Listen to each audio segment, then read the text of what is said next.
الحمد لله رب العالمين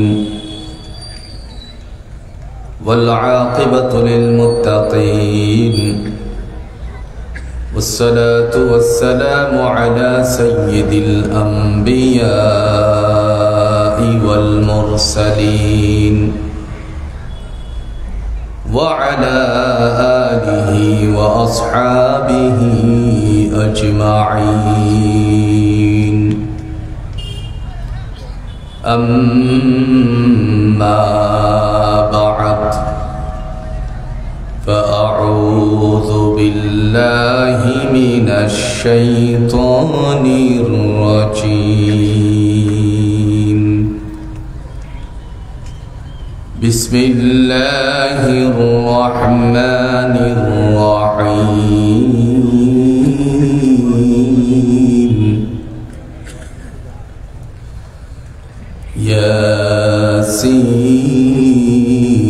ياسين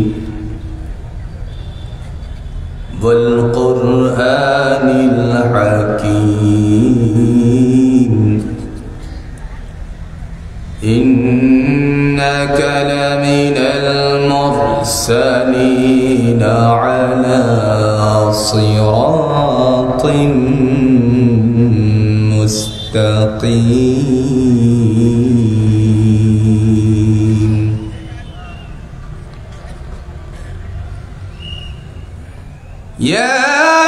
ياسين والقرآن الحكيم إنك لمن المرسلين على صراط مستقيم.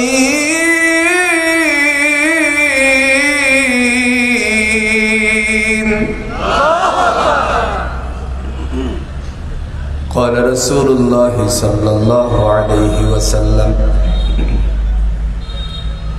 يقال لصاحب القرآن يقرأ وارتق ورتل كما كنت ترتل في الدنيا فإن منزلك عند آخر آية تقرأها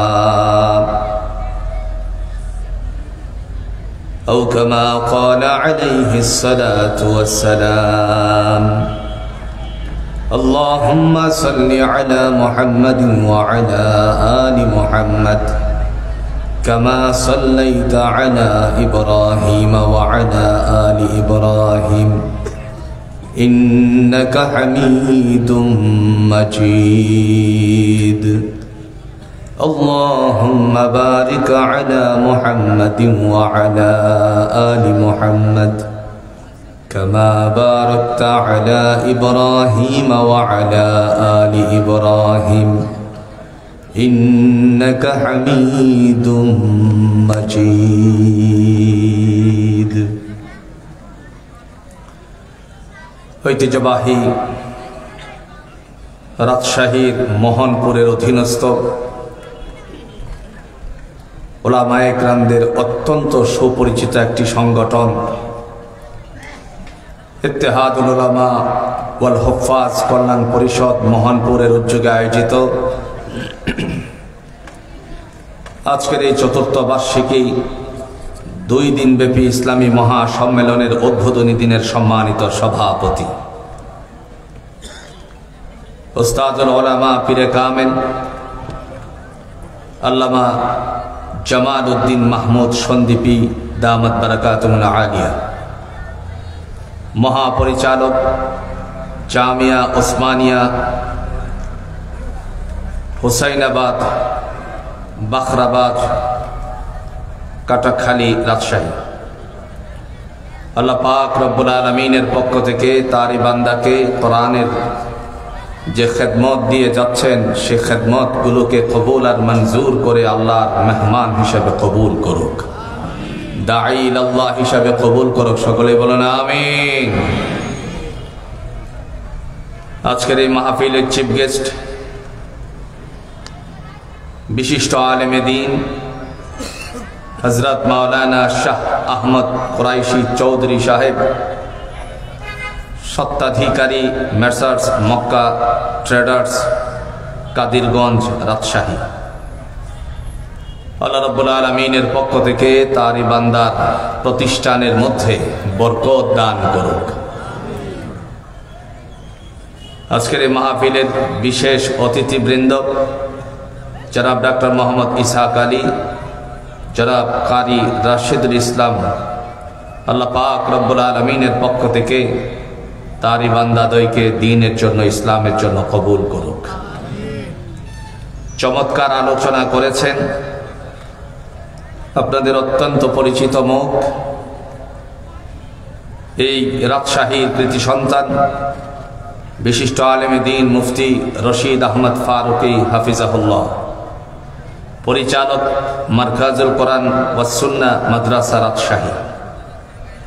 দয়াময়ের পক্ষ থেকে তারই বান্দার কণ্ঠের মধ্যে নূর দান করুক। আর একটু আস্তে বলেন আমিন। আজকের ইত্তেহাদুল উলামা ওয়াল হুফাজ কল্যাণ পরিষদের সম্মানিত উলামায়ে ইকরামগণ, হুফাজিনে ইকরামগণ, প্রিয় মুরব্বিয়ানে আযম, সমবয়স্ক যুবক ভাইয়েরা, পর্দার অন্তরালের অবলা সরলা মা ও ভরেরা, আল্লাহ সুবহানাহু ওয়া তাআলার দরবারে অগণিত শুকর যে আল্লাহ রাব্বুল আলামিন আমাদেরকে খোলা আকাশের ময়দানে সুন্দর একটি পরিবেশের মধ্যে আলেম হাফেজদের ডাকে সাড়া দিয়ে এসে জড়ো হওয়ার তৌফিক দান করেছেন। এজন্য আমরা সকলেই কালিমাতুশ শুকর আদায় করে নিচ্ছি আলহামদুলিল্লাহ। সম্মানিত উপস্থিতি, আমি আপনাদের মাঝে মহাগ্রন্থ আল কোরআনুল হাকিম থেকে সূরাতুল ইয়াসিনের 4খানা আয়াতে কারিমা তেলাওয়াত করেছি। তদনুযায়ী রাসূল আরবি সাল্লাল্লাহু আলাইহি ওয়াসাল্লামের অগণিত হাদিসের টুকরাগুলো থেকে একখানা হাদিসের কিতা উপস্থাপন করেছি। আল্লাহ চাহে তো এর থেকে কিছু কথা বলে বিদায় নিতে চাই। রব্বে করিম তিনি যেন তৌফিক দান করেন। আর একটু জোরে বলেন আল্লাহুম্মা আমিন। আজকে আমরা ইখলাসের সাথে কথা বোঝার, শোনার চেষ্টা করব ইনশাআল্লাহ। বন্ধু, সমাজ পরিবর্তনের পথে ইখলাস আমাদের নষ্ট হয়ে গেছে। বলনেওয়ালা এবং শুননেওয়ালা উভয় দলের ইখলাস সহি করা প্রয়োজন। অনেক সময় আমরা মনে করি ঠিকঠাক মতো না বললে পরে আগামী বছর দাওয়াত করা হবে না, এতটুকু পর্যন্তই শেষ। আর যারা শ্রোতা আছে অনেকেই মনে করে কণ্ঠ যদি ভালো থাকে তাহলে আসি, নয়তো গেলাম। আপনারা সাক্ষী দিয়ে বলেন, আমি যদি এইভাবে কথা বলতে থাকি আপনারা কি থাকবেন না ভাগবেন? কারা কারা থাকবেন না একটু হাতটা দেখান তো ভাই। দেখছেন ভুল হয়ে গেছে, ভুল হয়ে গেছে না? সবাই থাকবেন তো ইনশাআল্লাহ? আল্লাহ আপনাদেরকে কবুল করুক। রাসূল আরবি সাল্লাল্লাহু আলাইহি ওয়াসাল্লাম বলছেন, আল্লাহ যাকে পছন্দ করেন তার দ্বারা দ্বীনের কাজগুলো সমাধান করান। যাদেরকে আল্লাহ কবুল করেছেন তারাই আসতে পেরেছেন, যাদেরকে কবুল করেন নাই তারা আসতে পারে নাই, পারবেও না ভাই। তাহলে আগে আসুন সূরা ইয়াসিন সম্পর্কে কিছু কথা বলি। আল্লাহ রাসূল সাল্লাল্লাহু আলাইহি ওয়াসাল্লাম তিনি বলেন, প্রত্যেকটা জিনিসের আত্মা আছে, দিল আছে। কোরআনের একটা আত্মা আছে, সেই আত্মাটার নাম হলো সূরা ইয়াসিন। যেই ঘরে সূরা ইয়াসিন তেলাওয়াত করা হবে আল্লাহ তাআলা তারই বান্দা বান্দির ঘরটার মধ্যে রহমত দ্বারা ভরপুর করে দিবেন। কোনো মানুষ যদি ইন্তেকালের পূর্ব মুহূর্তে অর্থাৎ সাকরাতের সময় এসে যায়, তার পাশে বসে যদি সূরা ইয়াসিন তেলাওয়াত হয়, আল্লাহ তাআলা তার মৃত্যুর যন্ত্রণা কমায়া দেন। তাহলে আসুন তার থেকে কিছু আলোচনা করি। আল্লাহ বলছেন ইয়াসিন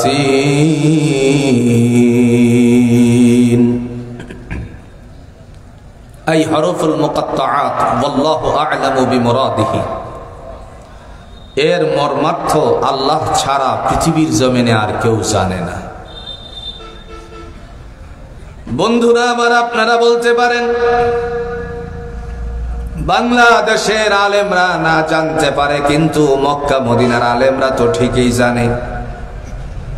কাবা ঘরের প্রধান ইমাম শেখ আব্দুর রহমান আস-সুদাইস, তার পিছনে গিয়ে আপনি সালাত আদায় করলেন।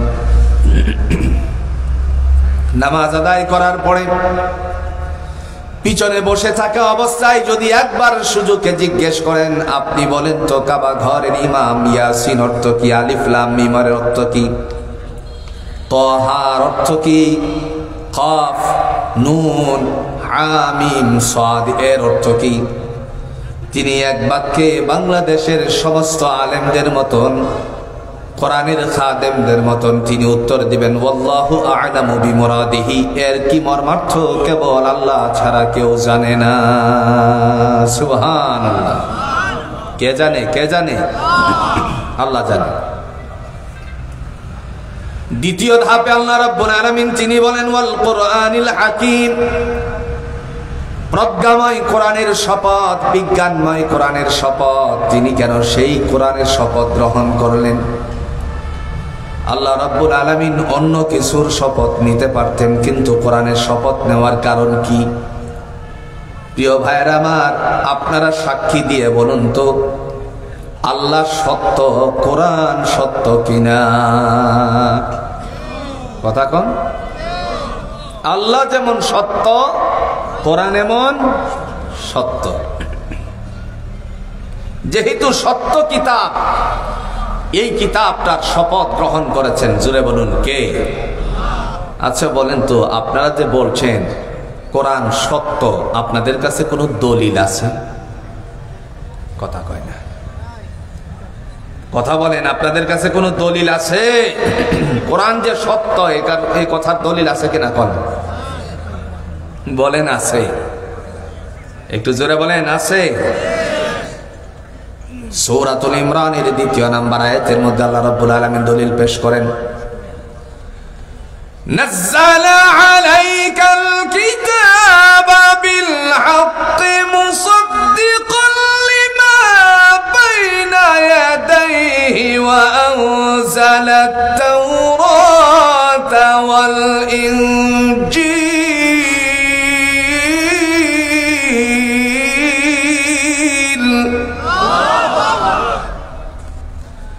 আল্লাহ বলেন নাযালা আলাইকাল কিতাবা বিল হক, আমি এই কোরআনকে সত্য রূপে অবতীর্ণ করেছি, মুসাদ্দিকান লিমা বাইনা ইয়াদাইহি ওয়া আনজালাত তাওরাতা ওয়াল ইনজিল, সত্যায়নকারী হিসাবে কোরআনকে আমি আল্লাহ রাব্বুল আলামিন তাওরাত আর ইনজিলের জন্য সত্যায়নকারী হিসাবে নাজিল করেছি। যেটা বলেন সুবহানাল্লাহ।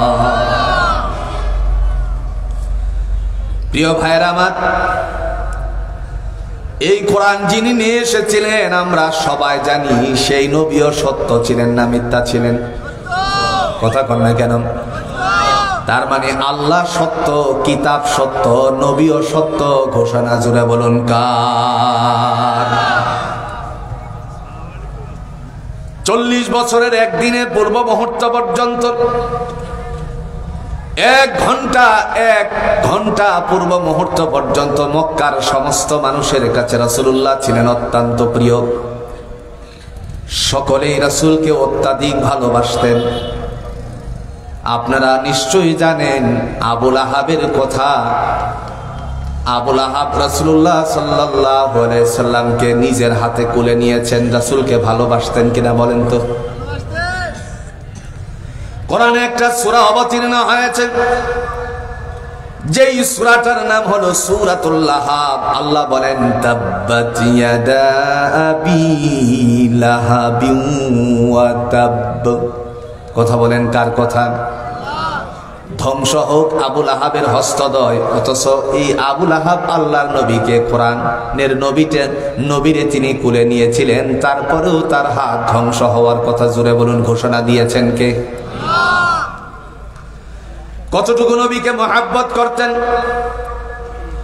কতটুকু ভালোবাসতেন। রাসূলুল্লাহ সাল্লাল্লাহু আলাইহি সাল্লাম পৃথিবীর জমিনে যখন আগমন করলেন, আবু লাহাবের এক বাঁধি গিয়ে কাছে বলতে লাগলো, দুনিয়ার জমিনে আপনার ভাতিজা আগমন করেছেন, মৃত ভাইয়ের সন্তান হয়েছে, 6 মাস আগে ভাই মারা গিয়েছিল। এই সংবাদটা শোনার পরে আবু লাহাব খুশি হয়ে গেল। খুশির তাড়নায় ডাক দিয়া বললেন, তুমি আমাকে অত্যন্ত আনন্দের খবর দিয়েছো, সংবাদটুকু দিয়েছো, সুতরাং আমি তোমাকে এই মুহূর্ত থেকে আজাদ করে দিলাম। ভালোবেসেই তো বাদী আজাদ করছিলেন, তাই কিনা? কিন্তু আবু লাহাব পরবর্তীতে ধ্বংসের স্তূপে পরিণত হওয়ার কারণটা কি? মক্কার সমস্ত মানুষদের কাছে আল্লাহর নবী অত্যাধিক ভালো ছিলেন, কিন্তু শেষ পর্যন্ত ভালো থাকতে পারলেন না রাসূলুল্লাহ সাল্লাল্লাহু আলাইহি ওয়াসাল্লাম কিছু মানুষের কাছে। তার কারণ নবীজি যখন গারে হেরা থেকে এসেছেন জাবালে নূর, আপনারা যারা হজ করেছেন অনেকেই সেখানে অনেকবার গিয়েছেন, হয়তো বাবা একবারও লেগেছেন। আমি জাবালে নূরে রাসূলুল্লাহর কাছে যেখানে কোরআন অবতীর্ণ হয়েছিল অনেকবার সেখানে গিয়েছি।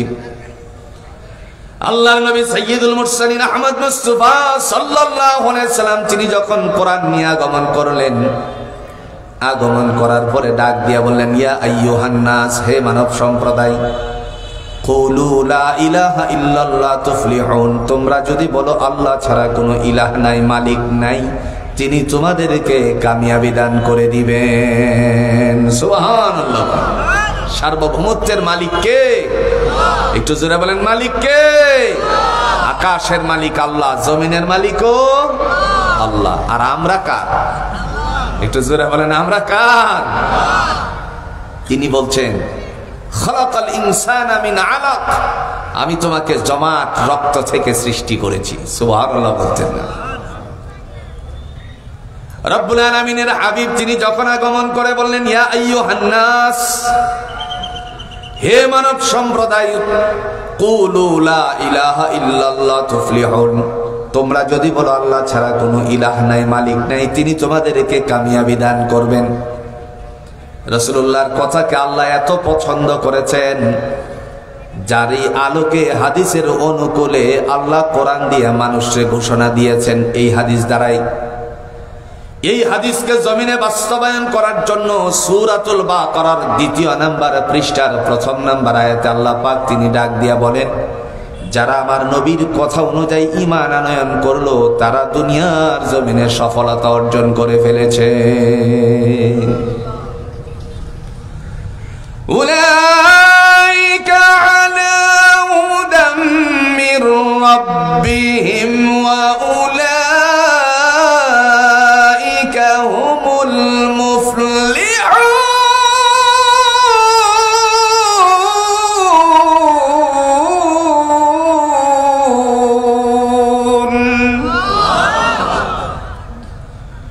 দয়াময় তিনি ডাক দিয়া বলেন, তারাই হলো সফলতা অর্জনকারী, এরাই হলো কামিয়াব।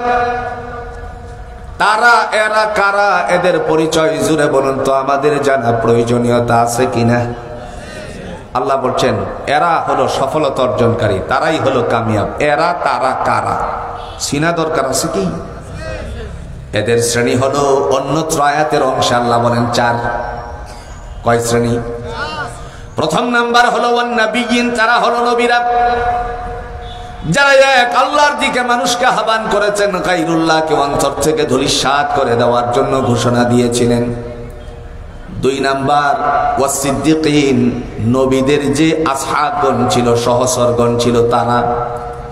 3 নাম্বার ওয়াসুহাদা, যারা আল্লাহর রাস্তায় জীবন উৎসর্গকারী, বদরের যুদ্ধের মতো অংশগ্রহণ করে যারা শহীদ হয়েছেন তারা। 4 নাম্বার ওয়াসসালিহিন, যারা হলো নেককার। শাহ মাকদুমের মতন দুনিয়ার জমিনে যারা দুনিয়াতে এসে আল্লাহর বিধানাবলী বাস্তবায়ন করার জন্য চিন্তা চেতনা নিয়ে ঈমান নিয়ে দুনিয়ার থেকে বিদায় হয়েছে তারা। তাহলে কয় শ্রেণী হলো? আপনাদের অঞ্চলের নাম কি? না, এই রাজশাহী একজন আল্লাহর বিশিষ্ট জন শুয়ে আছে, নাম কি? শাহ মাকদুম রহমাতুল্লাহ আলাইহি। ইসলামের জন্য তারা নিবেদিত প্রাণ ছিল, কিন্তু শেষ পর্যন্ত দুর্ভাগ্য হলেও সত্য, শাহ মাকদুম এসেছিলেন, আল্লাহর বান্দা এসেছিলেন মানুষকে কোরআনের জ্ঞান দিতে, দ্বীনের জন্য, প্রতিষ্ঠিত দ্বীন করার জন্য। আর সেখানে কুমিরেরও কবর আছে, ঠিক কিনা? না ভুল বলছি ভাই? মাজার, কুমিরেরও মাজার হয়। প্রিয় ভাইরা আমার, যে কথা বলছিলাম, মহান আল্লাহ পাক রব্বুল আলামিন ডাক দিয়ে বলেন, এরাই হলো সফলতা অর্জনকারী, তারাই হলো কামিয়াব। এরা হলো 4 শ্রেণী। কয় শ্রেণী? 1 নাম্বার নবীগণ, 2 নাম্বার সিদ্দিকিনগণ, 3 নাম্বার শুহাদা যারা আল্লাহর রাস্তায় জীবন উৎসর্গকারী, 4 নাম্বারে সালেহিন যারা হলো নেককার। মুহাম্মদুর রাসূলুল্লাহ সাল্লাল্লাহু আলাইহি সাল্লামের কথাকে আল্লাহ কোরআনের দ্বারা বাস্তবায়িত করেছেন। মুহূর্তের মধ্যে লোকেরা উপস্থিত হয়ে গেল সেখানে। উপস্থিত হয়ে যাওয়ার পরে লোকেরা যখন উপস্থিত, এমন সময় সকলের উদ্দেশ্যে আল্লাহর নবী ঘোষণা দিয়ে বললেন, কুলু লা ইলাহা ইল্লাল্লাহ তুফলিহুন, তোমরা বলো আল্লাহ ছাড়া কোনো মালিক নেই। এই মুহূর্তেই মক্কার মানুষেরা রাসূলুল্লাহ সাল্লাল্লাহু আলাইহি সাল্লামকে ভিক্ষা শুরু করে দিল। তার মানে এত বছর পর্যন্ত সকলের কাছে রাসূল প্রিয় ছিল, কিন্তু যেই মাত্র আল্লাহর নবী ইসলামের কথা বললেন, কোরআনের কথা বললেন, এক আল্লাহর কথা বললেন, সাথে সাথে মানুষেরা বিরুদ্ধাচরণ শুরু করলো। আমার ভাইরা, আমরাও স্বীকার করি, জোরে বলুন তো, আমাদের আল্লাহ কয়। একটু জোরসে বলেন তো। রাজশাহীর আমের রস কি গেছে না আছে? কথা কন না কে? এত সুস্বাদু আম আপনারা যদি না পাঠাতেন ঢাকা শহরে, ঢাকাবাসী রোগাক্রান্ত হয়ে যে মরতো আর আম খাইতে পারতো না। তো আপনাদের আওয়াজ আছে না গেছে? একটু আছে তো, তাইলে দেখা যাক কতটুকু আছে। রাসূলুল্লাহ সাল্লাল্লাহু আলাইহি ওয়াসাল্লাম তিনি যখন আওয়াজ তুললেন, ইয়া আইয়ুহান নাস, হে লোক সকল, লোকেরা সবাই বেরিয়ে আসছে। আবু জাহেল বলল, ভাতিজা কার কথা বলো? তিনি বললেন, আমি এক আল্লাহর কথা বলি। আমাদের আল্লাহ কয়? দলিল আছে? জোরে বলেন। বহু আগে কথা ছিল বিনা দলিলে আল্লাহ এক। আজকের থেকে আমরা মনে করব দলিল সহ আল্লাহ এক। সূরাতুল বাকারার 163 নম্বর আয়াতে আল্লাহ দলিল পেশ করেন, ওয়া ইলাহুকুম ইলাহুন ওয়াহিদ লা ইলাহা ইল্লা হুয়ার রাহমান লা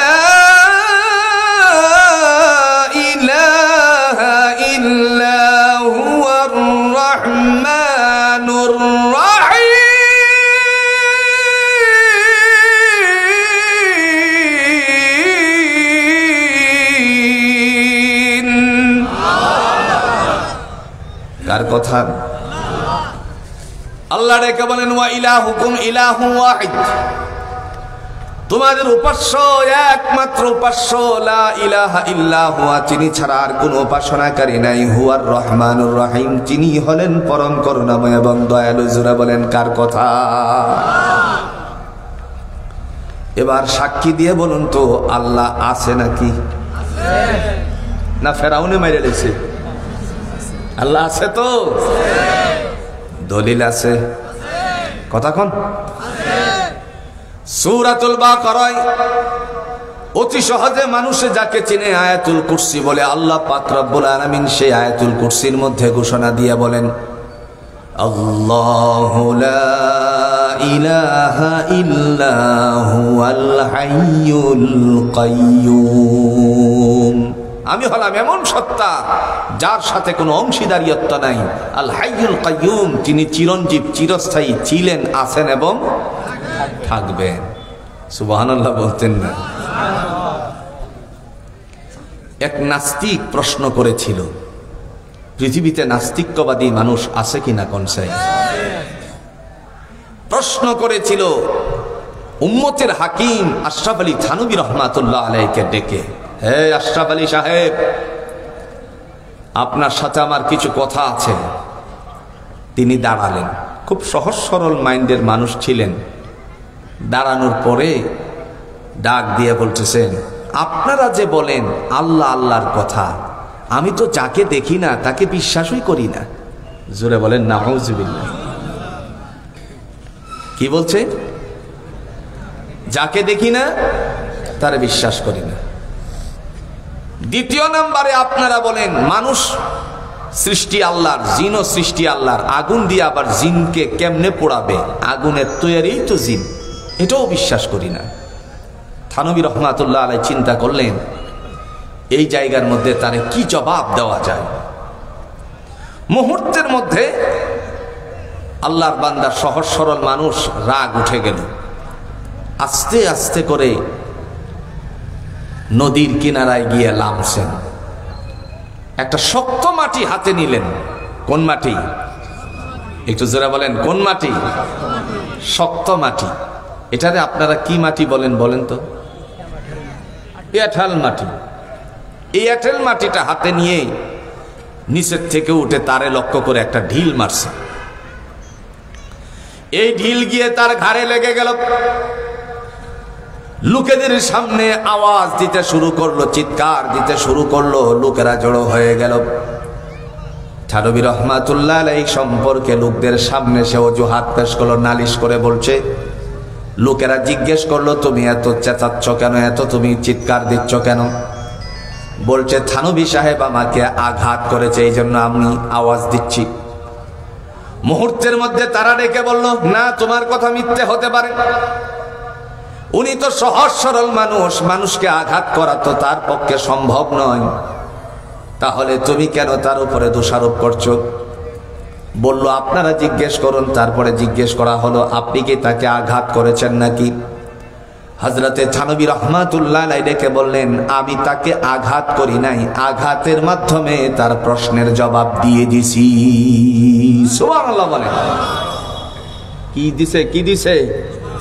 জবাব দিছে। মুহূর্তের মধ্যে ডেকে ডেকে বললেন, আঘাত করে কি জবাব দেওয়া যায় নাকি? আল্লাহ রাব্বুল আলামিনের বান্দা সাথে সাথে ডাক দিয়ে বললেন, আপনারা প্রশ্ন করুন তাকে, সে কি আমারে প্রশ্ন করেছিল। জিজ্ঞেস করলো, তুমি কোন প্রশ্ন করেছিলে যার কারণে তোমাকে আঘাত করলো?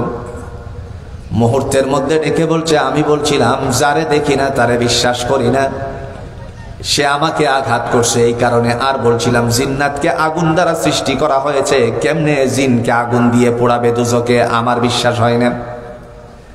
হযরতে থানভী রহমাতুল্লাহ আলাইহি ডেকে বললেন, আপনারা তাকে প্রশ্ন করুন, আমি যে তাকে আঘাত করেছি সেই আঘাতের ব্যথা পেল কিনা। খুব মনোযোগ সহকারে আমার কথা শুনবেন আমার ভাইরা। আঘাত যে করলাম সেই আঘাতের ব্যথা পেল কিনা জিজ্ঞেস করুন। লোকেরা বলল, তুমি কি ব্যথা পেয়েছো নাকি? কয় যে এখানে ব্যথা পেয়েছি। তিনি বললেন, আপনাদেরকে বলুন সে যেন ব্যথাটারে দেখানো বা দেখায়। আপনারা বলুন তো, ব্যথা যদি কেউ পায় তাহলে কাউকে দেখানো সম্ভব নাকি?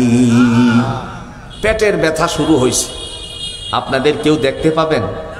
কথা কনাকে দেখতে পাবেন? আমার কথাগুলো বুঝতেছেন কি আপনারা? মুহূর্তের মধ্যে তিনি বললেন, ওরে নির্বুত, নিজের শরীরের ব্যথাটুকু নিজে খুলে খুলে দেখাতে পারছিস না? যে আল্লাহ রাব্বুল আলামিন তোরে সৃষ্টি করেছেন সেই আল্লাহরে তুই কেমনে দেখবে? সুবহানাল্লাহ বলেন। আল্লাহকে দেখা যায় দুনিয়াতে চোখে? আল্লাহ রাব্বুল আলামিন তিনি ডাক দিয়ে বলেন, আল্লাযী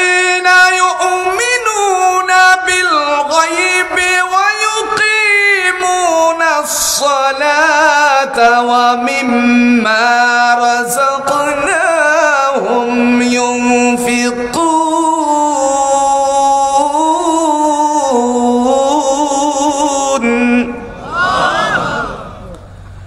দয়াময় তিনি ডাক দিয়া বলেন, মুত্তাকিনের পরিচয় দিতে গিয়ে বললেন, আল্লাযীনা ইউমিনুনা বিল গায়ব, যারা অদৃশ্যের উপর বিশ্বাস স্থাপন করে এরাই হলো মুত্তাকিন, এরাই হলো পরহেজগার।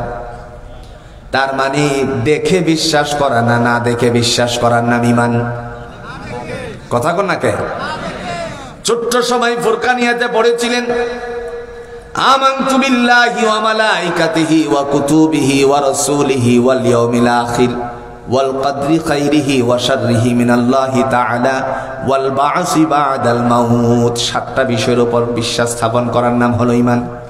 প্রথম নাম্বার আমানতু বিল্লাহ, বিশ্বাস স্থাপন করতে হবে, জোরে বলুন তো কার উপরে?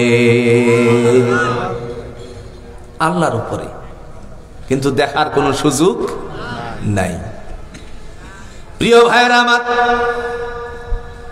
নবী মুহাম্মদুর রাসূলুল্লাহ সাল্লাল্লাহু আলাইহি ওয়াসাল্লাম জাতির সামনে এই কথাটা যখন ঘোষণা দিয়ে বললেন, কুলু লা ইলাহা ইল্লাল্লাহ তুফলিহুন, সাথে সাথে জাতির মানুষেরা বিকটা শুরু করে দিল। আবু জাহেল ডেকে বলছে, হে লোকেরা শোনো, আমার ভাতিজা তোমাদের সামনে যে কিতাবের কথা বলছেন, কোরআনটার কথা বলছেন, এই কোরআন তোমরা শুনবা না, তোমরা এই কোরআনকে শ্রবণ করিও না।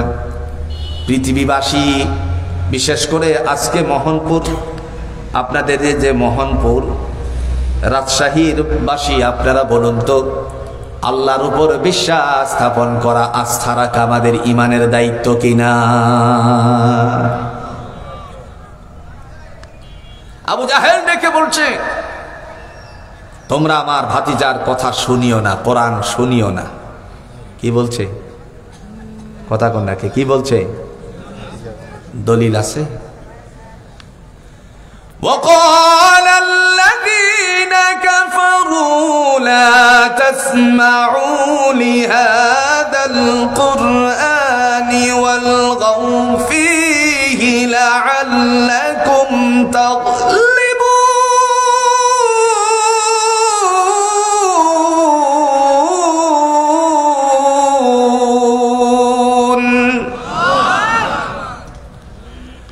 সেই সমস্ত অবাধ্যচারী দলেরা আবু জাহেল বলল, লা তাসমাউ লিহাদাল কোরআন, তোমরা আমার ভাতিজার কোরআন শ্রবণ করিও না। নাউজুবিল্লাহ বলতেন না? ওয়ালগাউ ফীহি লাআল্লাকুম তাগলিবুন, যদি আমার ভাতিজা সেখানে কোরআন পাঠ করে তোমরা সেই জায়গাটার মধ্যে হট্টগোল সৃষ্টি করবে। আমার ভাইরা, জুড়ে বলুন তো, বিশ্বের মধ্যে কোরআনের বিরোধিতাকারী এখনো পর্যন্ত আছে কিনা? লা তাসমাউ লিহাদাল কোরআন, তোমরা আমার ভাতিজার কোরআন শুনিও না। যদি কান পর্যন্ত কাহারও শোনাতে সক্ষম হয়, অন্তরকরণে যেন না ঢুকে, সেজন্য তোমরা হট্টগোল সৃষ্টি করবে।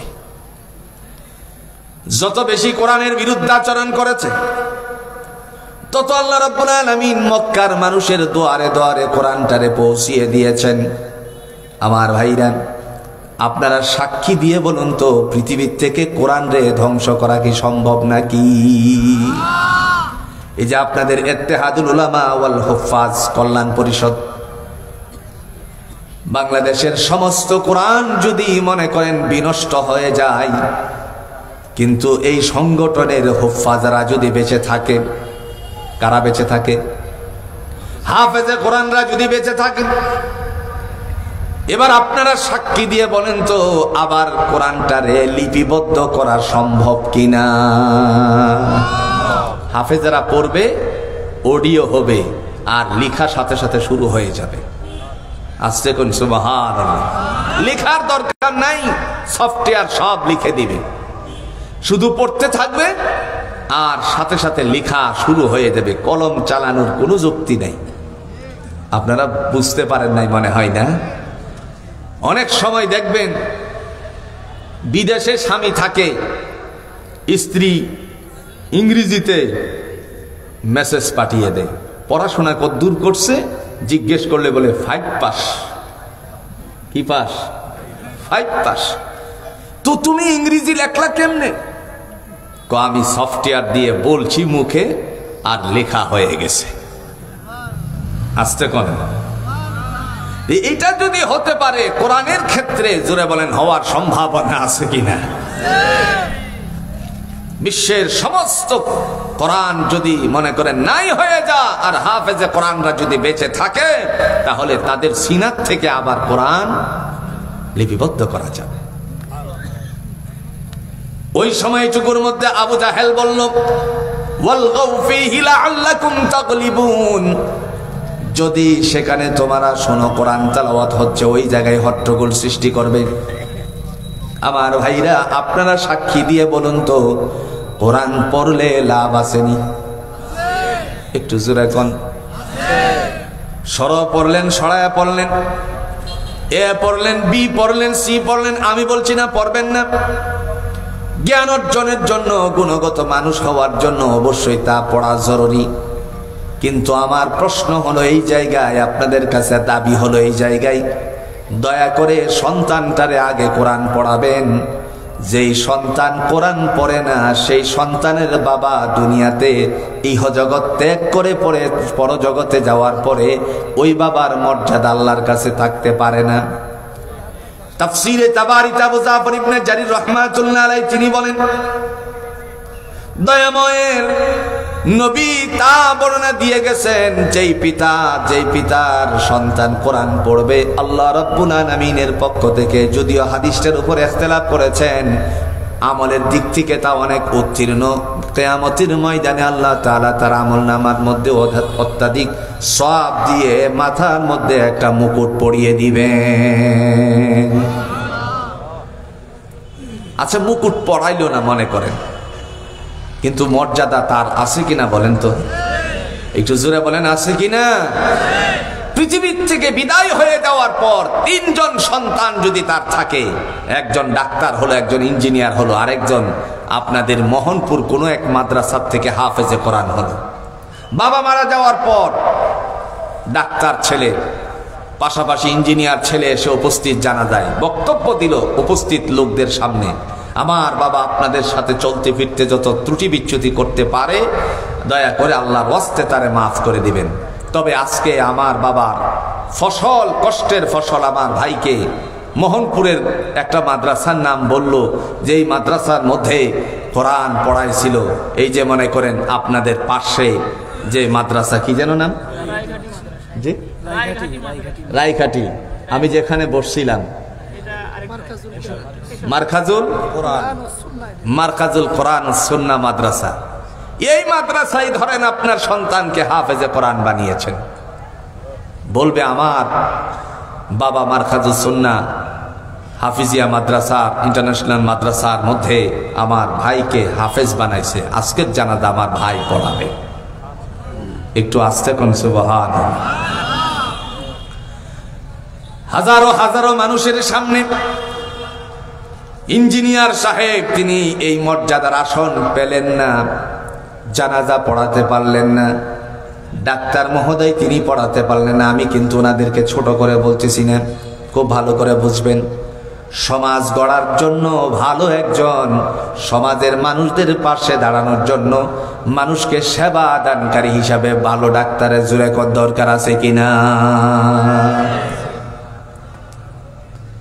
এই সময় হাফেজে কোরআন তিনি সামনে গেলেন,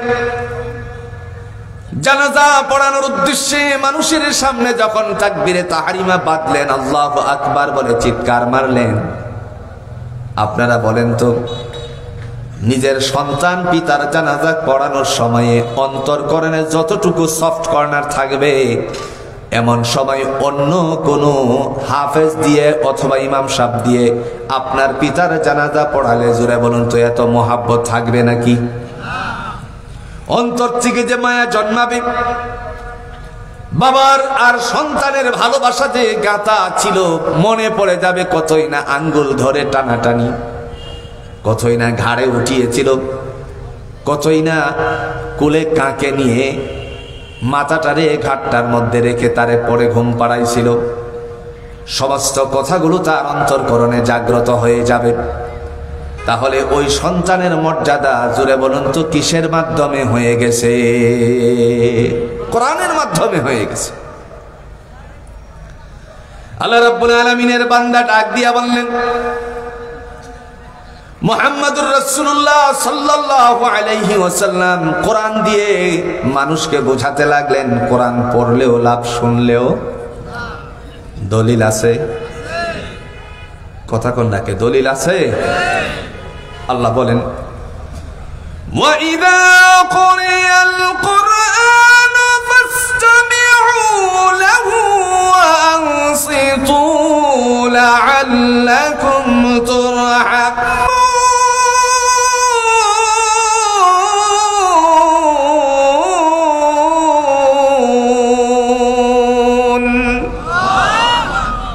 কার কথা? আল্লাহ বলেন, যখন কোরআন তেলাওয়াত করা হয় মনোযোগ সহকারে শুনুন। কেন শুনবা? বান্দারে, আমি আল্লাহর পক্ষ থেকে তোমাদের উপর দয়া দান করে দেওয়া হয়। তার মানে পৃথিবীর জমিনে যত দয়া আছে জোরে বলুন তো কোরআনের মাধ্যমে দান করেন কে? একটা বাস্তবতার কথা বলি, 2020 সালের দিকে আমরা যদি ফিরে তাকাই, বাংলাদেশের স্কুল বলেন, কলেজ বলেন, ভার্সিটি বলেন, সমস্ত প্রতিষ্ঠানগুলো খোলা ছিল না বন্ধ ছিল? কথা কন না কেন? কেন বন্ধ ছিল বলেন তো? করোনা কালীন সময়ে যাতে করে শিক্ষার্থীরা করোনায় আক্রান্ত না হয় এই জন্য তাদেরকে ছুটি দিয়ে দেওয়া হলো। কিন্তু বাংলাদেশে একটা প্রতিষ্ঠান খোলা ছিল, এই প্রতিষ্ঠানটার জোরে বলুন তো নাম কি? আর একটু জোরে বলেন, নাম কি? এরপরেও একবার চিন্তা মাথায় ঢোকে না? নিজেদের সন্তানগুলো যখন নষ্ট হওয়া শুরু করে দিল, মহামারী মোবাইলে আক্রান্ত হয়ে তারা যখন নিজের চক্ষুগুলো নষ্ট করতে শুরু করলো, বাবা আমার অন্তরকরণে জাগ্রত হয়ে গেল, কমপক্ষে মাদ্রাসায় ভর্তি করে দেই যাতে করে আসা যাওয়াটা ঠিক থাকে। এতে করে মাদ্রাসার সংখ্যা জোরে বলুন বাড়ছে না কমছে? কোরআনের সংখ্যা বাড়ুক, আপনারা চান কি?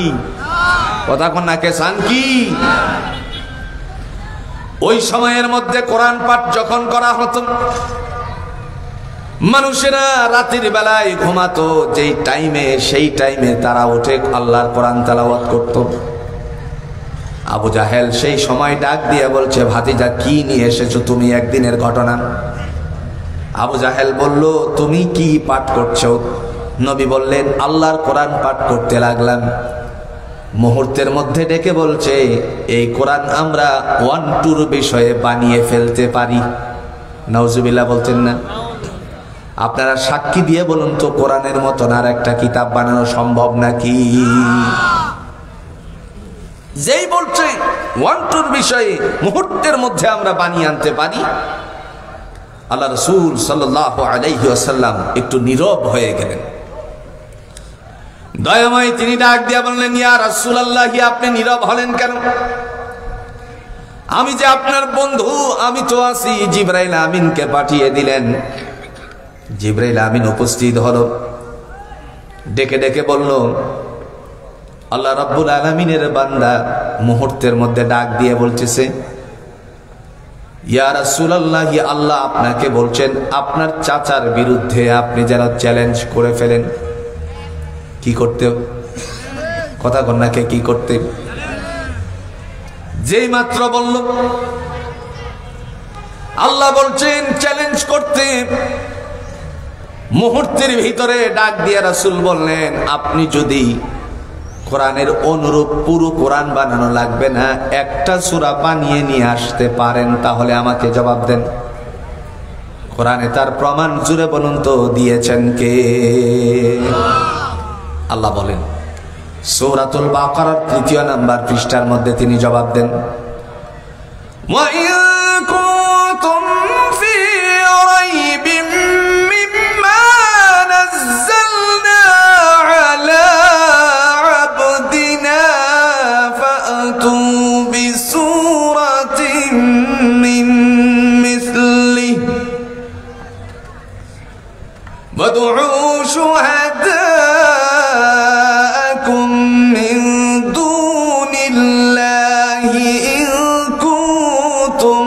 الصادقين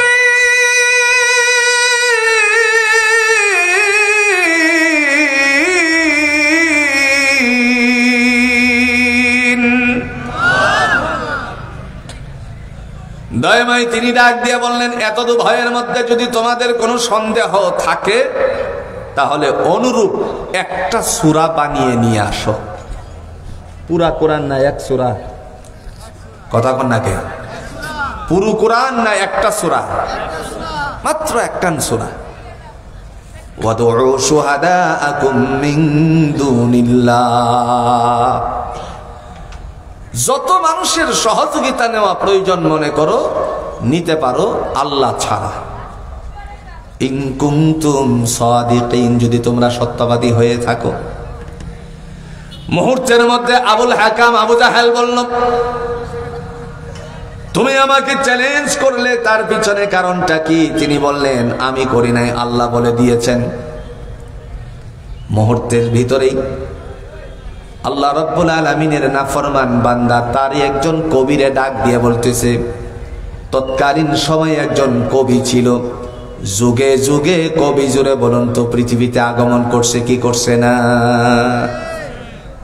কত কবি বাংলাদেশে আসছে আর গেল, কিন্তু নজরুলের মতন কবি খুঁজে পাওয়া যাবে? একটু আস্তে কোন, যে কবি তার কবিতার আলোকে রাসূলুল্লাহর আদর্শের কথা জাতিকে শিক্ষা দিয়ে গেছেন। মজদরিয়া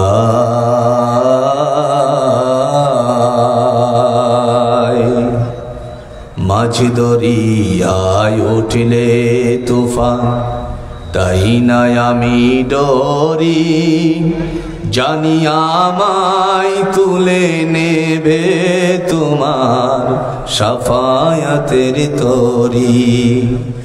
তোমার বেগম নয়ন জানি, করবে আমায় নেগাহবানি, জানি ধরবে তুলে কণ্ঠে মধুর কাউসারের পিয়ালা। নবী কামলিওয়ালা, দুঃখের দিনের দরদি মোর, নবী কামলিওয়ালা, নবী কামলিওয়ালা। কত সুন্দর করে আল্লাহ রাসূলের আদর্শটা বুঝিয়ে দিলেন। সেই সময়ে যে কবি ছিল তার নাম ছিল ইমরুল কায়েস। নাম কি? আবু জাহেল ডাক দিয়ে বলছে, আইনাল ইমরুল কায়েস, ইমরুল কায়েস তুই কোথায়? জবাবে সে বলল, লাব্বাইকা ইয়া আবুল হাকাম, আমি এখানে উপস্থিত আছি, কেন ডাকছেন বলেন? ইমরুল কায়েসকে আবু জাহেল বলতে লাগলো, তাআল এদিকে আয়। যখন কাছে গেল বলছে, আমার ভাতিজা আমাকে একটা চ্যালেঞ্জ ছুড়ে মেরেছে, কোরআনের অনুরূপ একটা সূরা বানাতে তুই পারবে কিনা? ইমরুল কায়েস বলে, এটা কোনো ব্যাপারই না, আমি মুহূর্তের ভিতরে বানিয়ে নিয়ে আসছি। একদিনের ঘটনা, যখন আস্তে আস্তে করে বানানোর উদ্দেশ্যে সে শুরু থেকে শেষ পর্যন্ত কোরআনুল হাকিমকে উল্টালো, শেষে তার চোখে একটা সূরা ধরা পড়ে গেল, যেই সূরাটার নাম হলো হাতি মার্কা সূরা। কোন সূরা? কথা কন্যাকে, কোন সূরা? কোরআনে হাতি মার্কা সূরা জুড়ে বলেন আপনারা আসেনি? নাম কি? না কি? সূরাটার নাম হলো সূরাতুল ফিল। আলাম তারা কাইফা ফাআলা রাব্বুকা বিআসহাবিল ফিল। আসেনি কোরআনে? এই তো এখন না গেছে তো? গেছে। সূরাতুল ফিল তার চোখে ধরা পড়ল। কয়েকটা লাইন চামড়ার মধ্যে লিখে কাবা ঘরে টানিয়ে দিয়ে গেল। যখন আল্লাহ পাক রব্বুল আলামিনের বান্দারা আস্তে আস্তে করে আল্লাহ পাক রব্বুল আলামিনের বান্দাদের জন্য আস্তে আস্তে করে সূরাতুল ফিলের অবস্থাকে বাস্তবায়ন করার জন্য তার চোখে ধরা পড়ার পর কয়েকটা লাইন লিখে চামড়ার মধ্যে লিখে তারপরে কাবা ঘরে টানিয়ে গেছে। সূর্য পশ্চিম আকাশের দিকে হালতে শুরু করলো, প্রখরতা কমতে শুরু করলো। আবু জাহেল ঘর থেকে বের হলো। একটি পর্যায়ে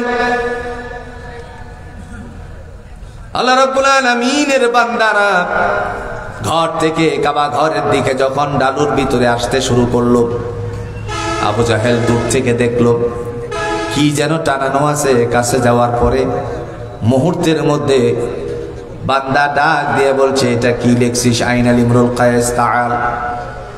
ইমরুল কায়েস আগমন করার পরে ডেকে ডেকে বলল, কি তা লেখছিস? ইমরুল কায়েস বলল, তুমিই তো বলছো কবির মতন, তুই কি একটা সূরা বানাতে পারবে না? আমি তো লিখে আনলাম, তাইলে তুই নিজেই পড়। পড়তে শুরু করলো, আল ফিলু মাল ফিল ওয়া মা আদরাকা মাল ফিল লাহু কুরতুমুত তাবিল। সূরা হইছে? কথা কন নাকি? সূরা হইছে? হাতি রে হাতি, হাতি সম্পর্কে তোমরা কিছু জানো? লম্বা সুর বিশিষ্ট, এটার নাম হলো হাতি। আবু জাহেল মারছে ধমক, এটা কি সূরা হলো? ইমরুল কায়েস ডেকে বলছে, আবুল হাকাম আমাকে ধমকাবে না।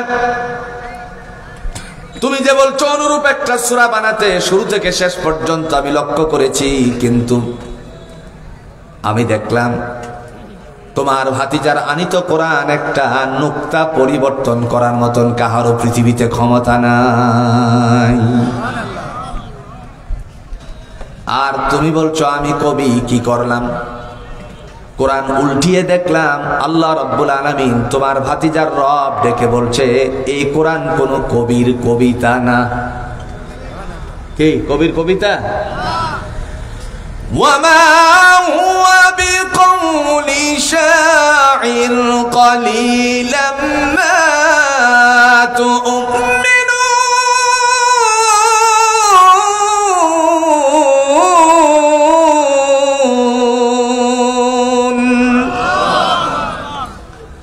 আল্লাহ বলেন, আমার এই কিতাব কোন কবির কবিতা নয়।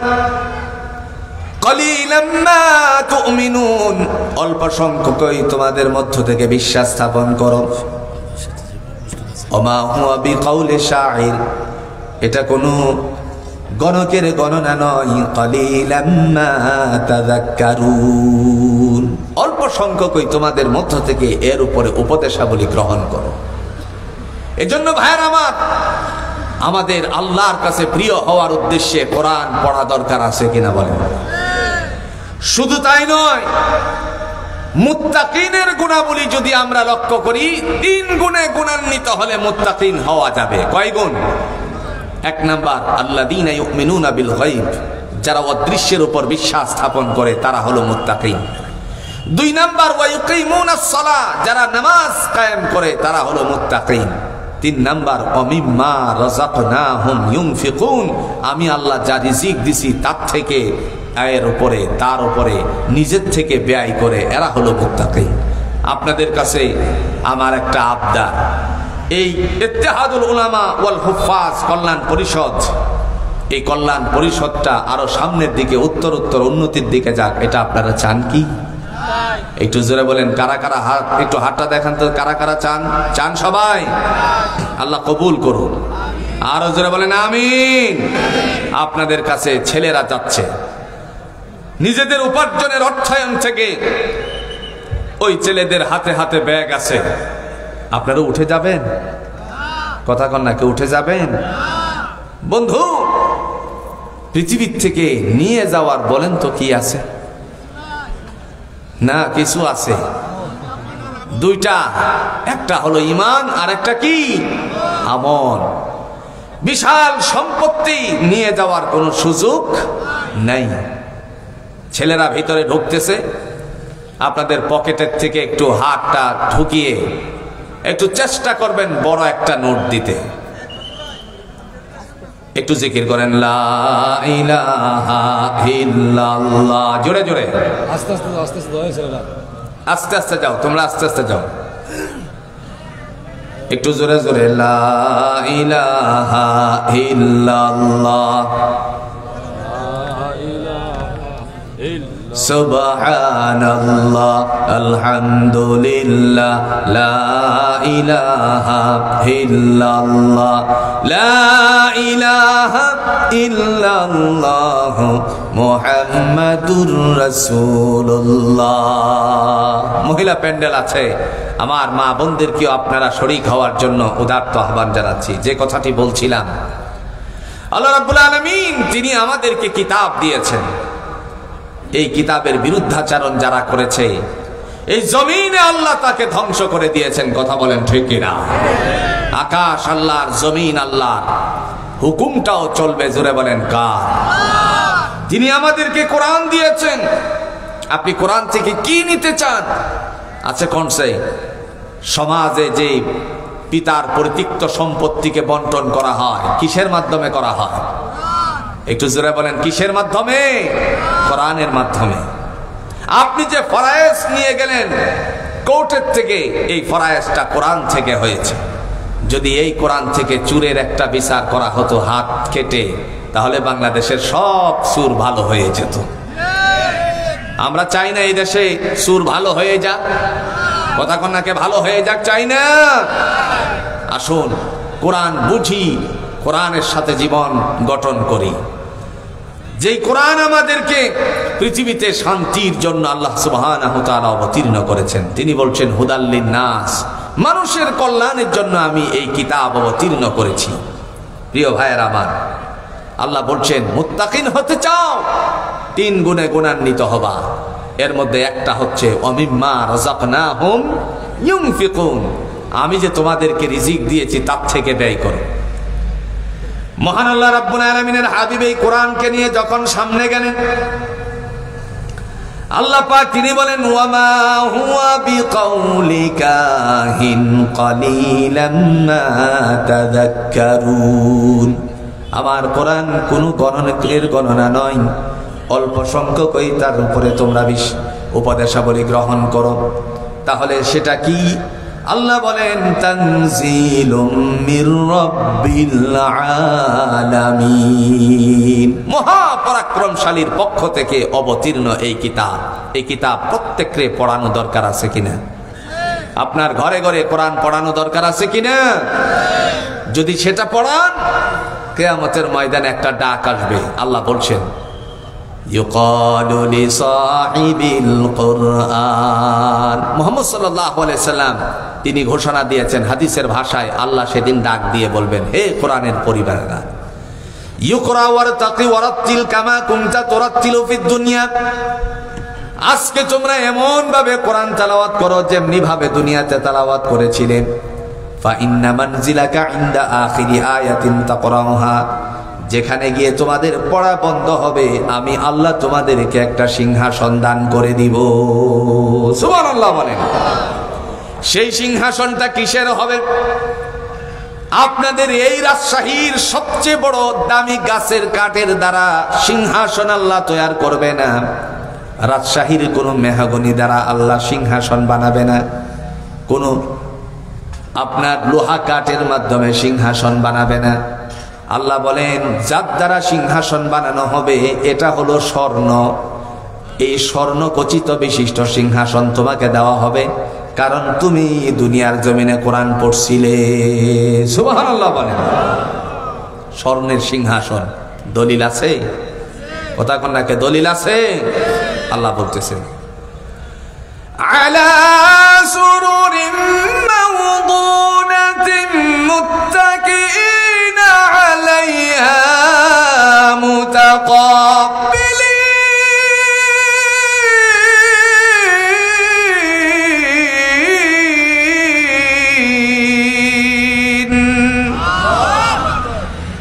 দয়াময় তিনি ডাক দিয়ে বলেন স্বর্ণ খচিত বিশিষ্ট সিংহাসন দেওয়া হবে, যার মধ্যে তোমরা বসবে হেলান দিয়ে পরস্পরের দিকে মুখোমুখি হয়ে। আজ থেকে 30 বছর আগের দিকে যদি ফিরে তাকান, এমন একটা ঘর ছিল না যে ঘরের মধ্যে কমপক্ষে সূরা ইয়াসিনের আওয়াজ আসতো না। প্রত্যেকের ঘরে ঘরে কোরআনের তালিম হতো। আমার বোনেরা মায়েরা ফজরের নামাজের পরে সূরাটা কমপক্ষে সূরা ইয়াসিনটা পড়ে তারপরে কাজে লাগতো। আজ মুসলিম মহিলাদের অন্তরকরণে ঘুণে ধরছে। তার পিছনে কারণ শুধু একটাই, বড় বড় মোবাইল যেদিন থেকে হাতে উঠে গেছে সেদিন থেকে ফেসবুক নামক মহামারী এর উপরে মানুষেরা ঠেলাঠেলি শুধুমাত্র শুরু করে দিছে। ঠিক কিনা বলে? আর আমার বাংলাদেশে বর্তমানে সবচেয়ে মহামারী আকার ধারণ করেছে, সেটার নাম হলো টিকটক। নাম কি? আরো জোরে।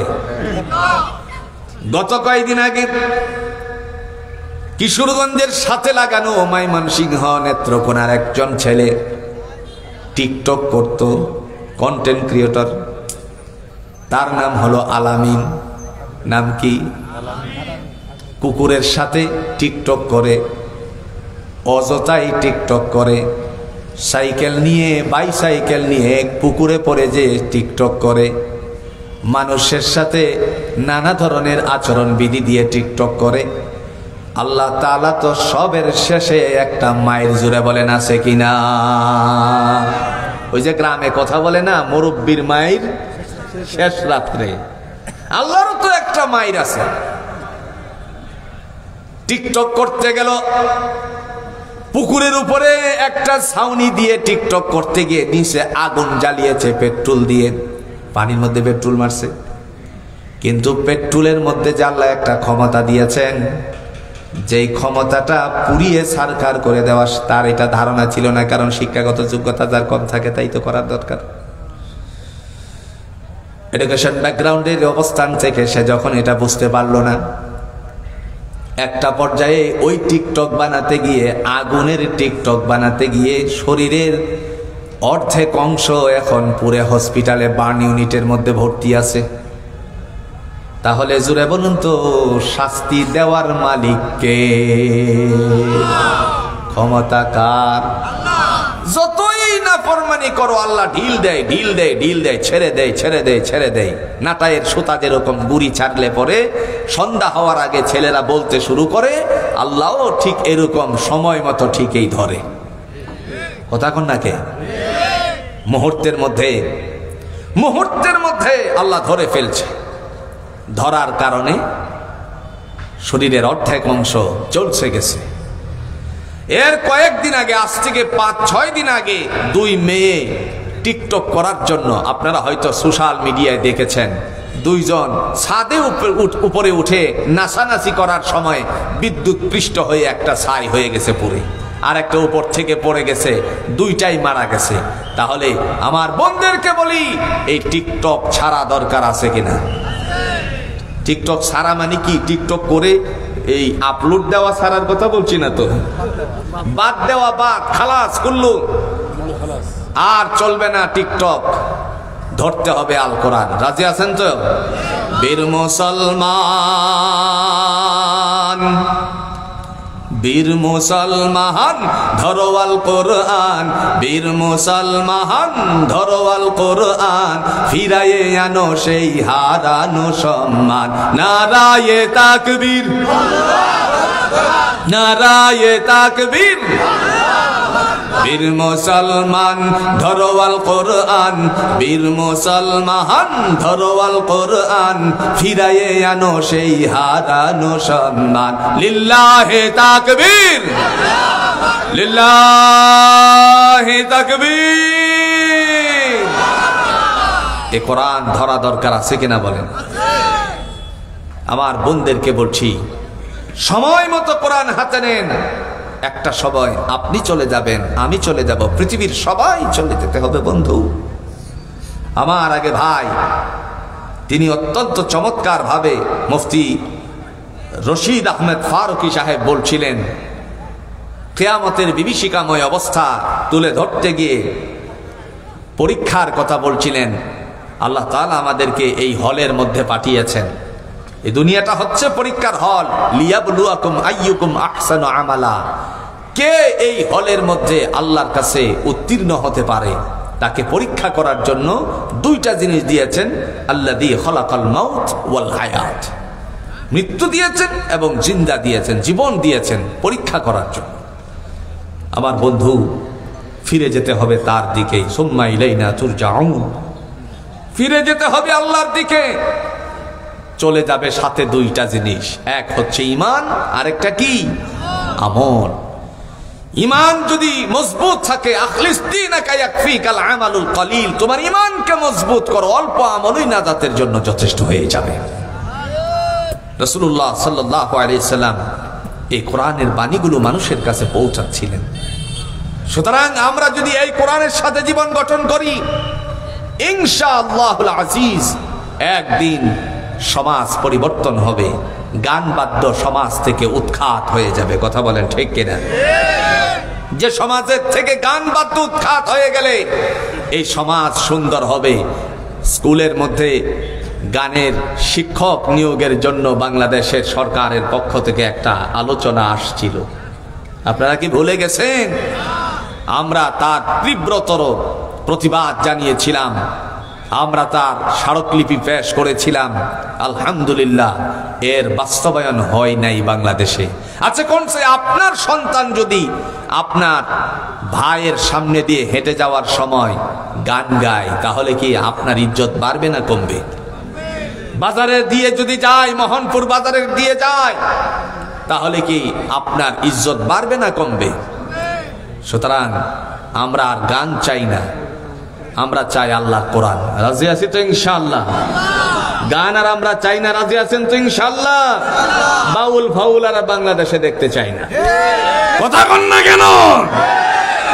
যেই বাউল বলেছিল আল্লাহর নাকি আগাও নাই পাছাও নাই, আচ্ছা কোন নাউজুবিল্লাহ।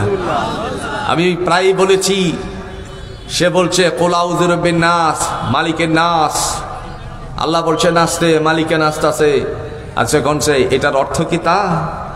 আল্লাহ বলেন কুল, ও নবী আপনি বলুন আউযু বিরাব্বিন নাস, আশ্রয় প্রার্থনা করছি মানুষের রবের। জোরে কন্যা সুবহানাল্লাহ। দ্বিতীয় নম্বরে মালিকিন নাস, মানুষের অধিপতির আশ্রয় প্রার্থনা করছি। আর হেই বলে আউল বাউল, বাউল সরকার, আবুল সরকার, হেই বলে আল্লাহ বলে নাচতে বলছে। আর একটু জোরে কর নাউজুবিল্লাহ। আল্লাহ এই জমিনের মধ্যে আমরা চাই এই ধরনের আল্লাহর কোরআনের সাথে দৃষ্টতামূলক বেয়াদবির কারণে, বেয়াদবির দৃষ্টতামূলক আচরণের কারণে ওই মানুষগুলির বাংলাদেশের সর্বোচ্চ শাস্তি ফাঁসি হোক। কারা কারা চান আল্লাহরে দুহাত দেখান? আল্লাহ কবুল করো। তবে এই প্রক্রিয়ায় হাঁটতেছে আইনগতভাবে, এই প্রক্রিয়ায় হাঁটতেছে আইনগতভাবে। সুতরাং আমরা চাই না আল্লাহর সাথে বেয়াদবি হোক। রব্বুন আল্লাহ, তিনি হচ্ছেন আমাদের মালিক। জোরে বলেন কে? আরো জোরে বলেন কে? এই জন্য আমার বোনদেরকে বলি, আল্লাহ কোরআনকে পড়ুন, বুঝুন। আপনারা চারটা কাজ করবেন। অনেক বোনেরা এসেছেন আপনাদের জন্য আজকের ওয়াজ মাহফিলে, ইসলামী মহাসম্মেলনের চারটা কাজ, এটা আপনাদের জন্য নসিহত। কয় কাজ? চার কাজ। মহিলাদের ওয়াজ এটা। রাসূল বলছেন আল মারআত ইযা সাল্লাত খামসাহা, নারী যদি 5 ওয়াক্ত নামাজ আদায় করে আল্লাহ পাক রব্বুল আলামিন তার উপর সন্তুষ্ট হয়ে জান্নাতের যে কোনো দরজা দিয়ে প্রবেশ করার অনুমতি দান করে দিবেন। 2 নাম্বার ওয়া সামাত শাহরাহা, রমজানের রোজাগুলো ঠিকমতো যদি রাখে, এটার বেলায় আপনাদের ওয়াজের দরকার নাই। 3 নাম্বার ওয়া আহসানাত ফারজাহা, যে নারী সতীত্ব হেফাজত করে আল্লাহ রাব্বুল আলামিন তার জন্য, ওই নারীর জন্য জান্নাতের যে কোনো দরজা দিয়ে প্রবেশ করার অনুমতি দান করবেন। 4 নাম্বার ওয়া আতাআত বালাহা, যারা স্বামীর খেদমত করে। এখন আসেন প্রথম নাম্বার, আল্লাহর নবী ঘোষণা দিয়েছেন নারীদের জন্য প্রথম নাম্বার কাজ হলো আল মারআত ইজা সাল্লাত খামসাহা, নারী 5 ওয়াক্ত নামাজ ঠিকমতো আদায় করবে। এই জায়গায় মহিলাদের জুড়ে বলুন তো দুর্বলতা, গাফলা আছে কিনা? সারাদিন পরিশ্রম করি, সন্তান আছে, লালন পালন করি, এরপরে আলু। আপনাদের এলাকায় সবচেয়ে বড় ফসল কি হয়? কথা কর নাকি? আমি জানি তো ভাই, রাজশাহীর আলু যে কত ঢাকা শহরে যাই, এগুলি দেখি না আমি। সারাদিন আলুর জমিন থেকে আলু উঠাই আমার স্বামী বাড়িতে দিয়ে গেল, এই আলুকে বাঁচতে বাঁচতে জোহরের টাইম কোন দিক দিয়ে গেল, আসর কোন দিক দিয়ে গেল, দেখার কি সময় আছে? এরপরে ছোট বাচ্চা, এই বাচ্চারে দুধ পান করাইতে হয়, বাচ্চা কিছুক্ষণ পর পর প্রস্রাব করে কাপড় ভিজিয়ে দেয়, কেমনে নামাজ আদায় করি? মহিলাদের প্রশ্ন জাগে কি জাগে না? বোন আমার, এই কথার জবাব আল্লাহ তাআলা 1450 বছর আগে দিয়েছেন। কোরআনুল হাকিমে একটা সূরা আছে, যে সূরাটার নাম হলো সূরাতুল মুনাফিকুন। আল্লাহ সেই কোরআনের সূরাতুল মুনাফিকুনের মধ্যে আপনার কষ্ট করা, পরিশ্রম করা, বাচ্চার অজুহাত দেওয়ার জবাব দিয়ে দিয়েছেন। তিনি বলেন, ইয়া আইয়ুহাল্লাযীনা আমানু লা তুলহিকুম আমওয়ালুকুম ওয়ালা আওলাদুকুম আন যিকরিল্লাহ ومن يفعل ذلك فأولئك هم الخاسرون।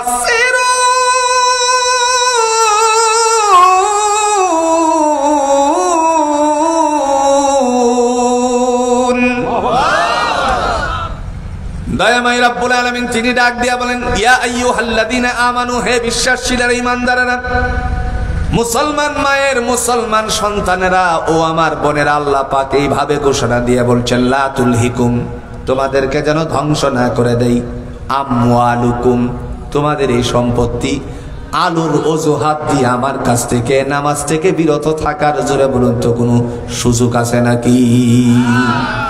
ওয়ালা আওলাদুকুম, এবং তোমার সন্তানাদি, যেই সন্তানাদি প্রস্রাবের অজুহাত দেওয়ার কারণে নামাজ পড়তে পারলা না, সেই সন্তান কবরে কেউ যাবে না। মালাকুল মউত আজরাইল যদি আমাদের জন্য হাজির হয়ে যায়, দেখা গেল ডাক্তার রেফার করেছে ঢাকা মেডিকেলে নিয়ে যাওয়ার জন্য অথবা ইউনাইটেডে, বন্ধু মালাকুল মউত কাহার জন্য অপেক্ষা করে না, যখন ওয়ার্ডার হয়ে যায় তখন দুনিয়ার থেকে নিয়ে যায়। কথা কোন আছে কিনা? বাংলাদেশের কিংবদন্তি রাজনীতিবিদ জনতা তারে বলে, রাজনীতিবিদেরা তাদের দল যারা করে তারা বলে আমাদের মাতা আমার মা। কথা কন না কেন? বেগম জিয়া আজকে হসপিটালের মধ্যে মৃত্যু শয্যায় শায়িত আছে। কথা কন ঠিক কিনা?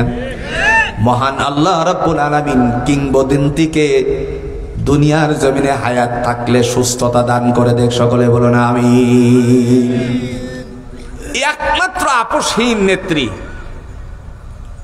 যে বলছে আমি আমার দেশ ছেড়ে যাব না, মরণ হলে এদেশেই হবে, এদেশ থেকে যাই নাই, মরণের অবস্থায় তিনি এখন আইসিসিও চলে গেল, এখন একেবারে তিনি মোটামুটি ধরে নেওয়া যায় এমন এক অবস্থানে আছে যেটা মানে কুমায় বলা যেতে পারে, যে কোনো মুহূর্তে দুঃসংবাদ আসতে পারে।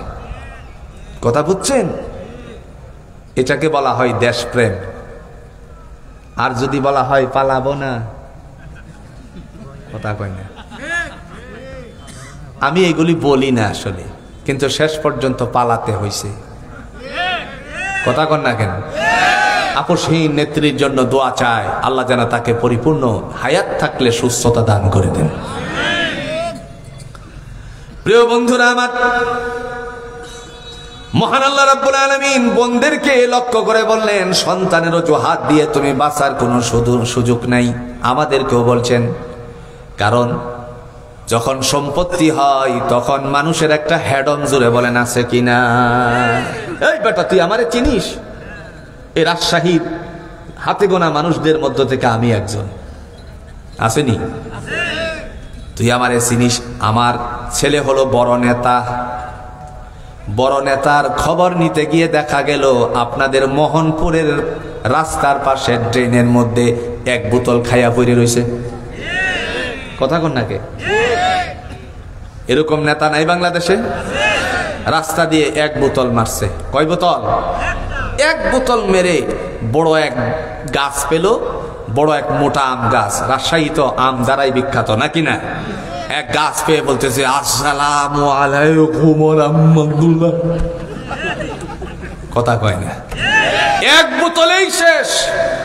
তুমি কার বাহাদুরি করছো? তোমার সন্তান তো নেশাগ্রস্ত হয়ে ড্রেনের মধ্যে, যে ড্রেন দিয়ে মানুষের ময়লা পানি যায়, মল ত্যাগ করার পানি যায়, গোসলের পানি যায়, নানা সমস্যাজনিত পানি যায়, এই পানির সাথে মুখ লাগাইয়া জিহ্বা দিয়া ছাড়তে আসে। এরকম নাই? ঢাকা শহরে কোটি কোটি টাকার মালিক, বসুন্ধরা তার বাড়ি, একটা বাড়ি না 2-3টা বাড়ির মালিক, এরকম বহুত আছে।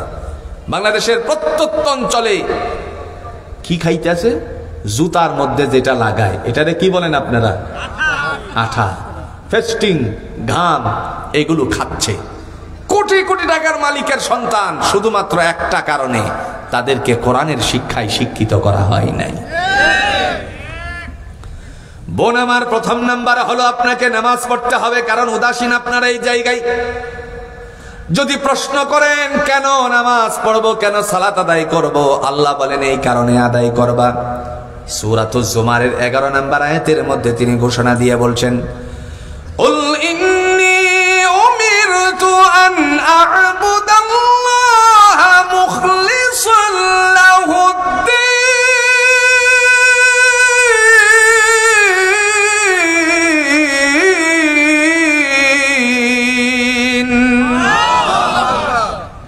নবী আপনি বলুন কেন পাঠালাম আপনাকে?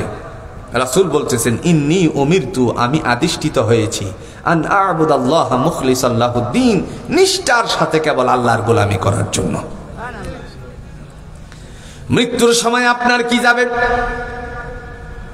রাসূল আরবি সাল্লাল্লাহু আলাইহি ওয়াসাল্লাম তিনি ঘোষণা দিয়েছিলেন, তোমার মৃত্যুর সময় শুধুমাত্র যাবে ঈমান আর আমল। কোরআনের যত জায়গায় ঈমানের কথা আছে, তত জায়গায় আমালে সালিহার কথা আছে।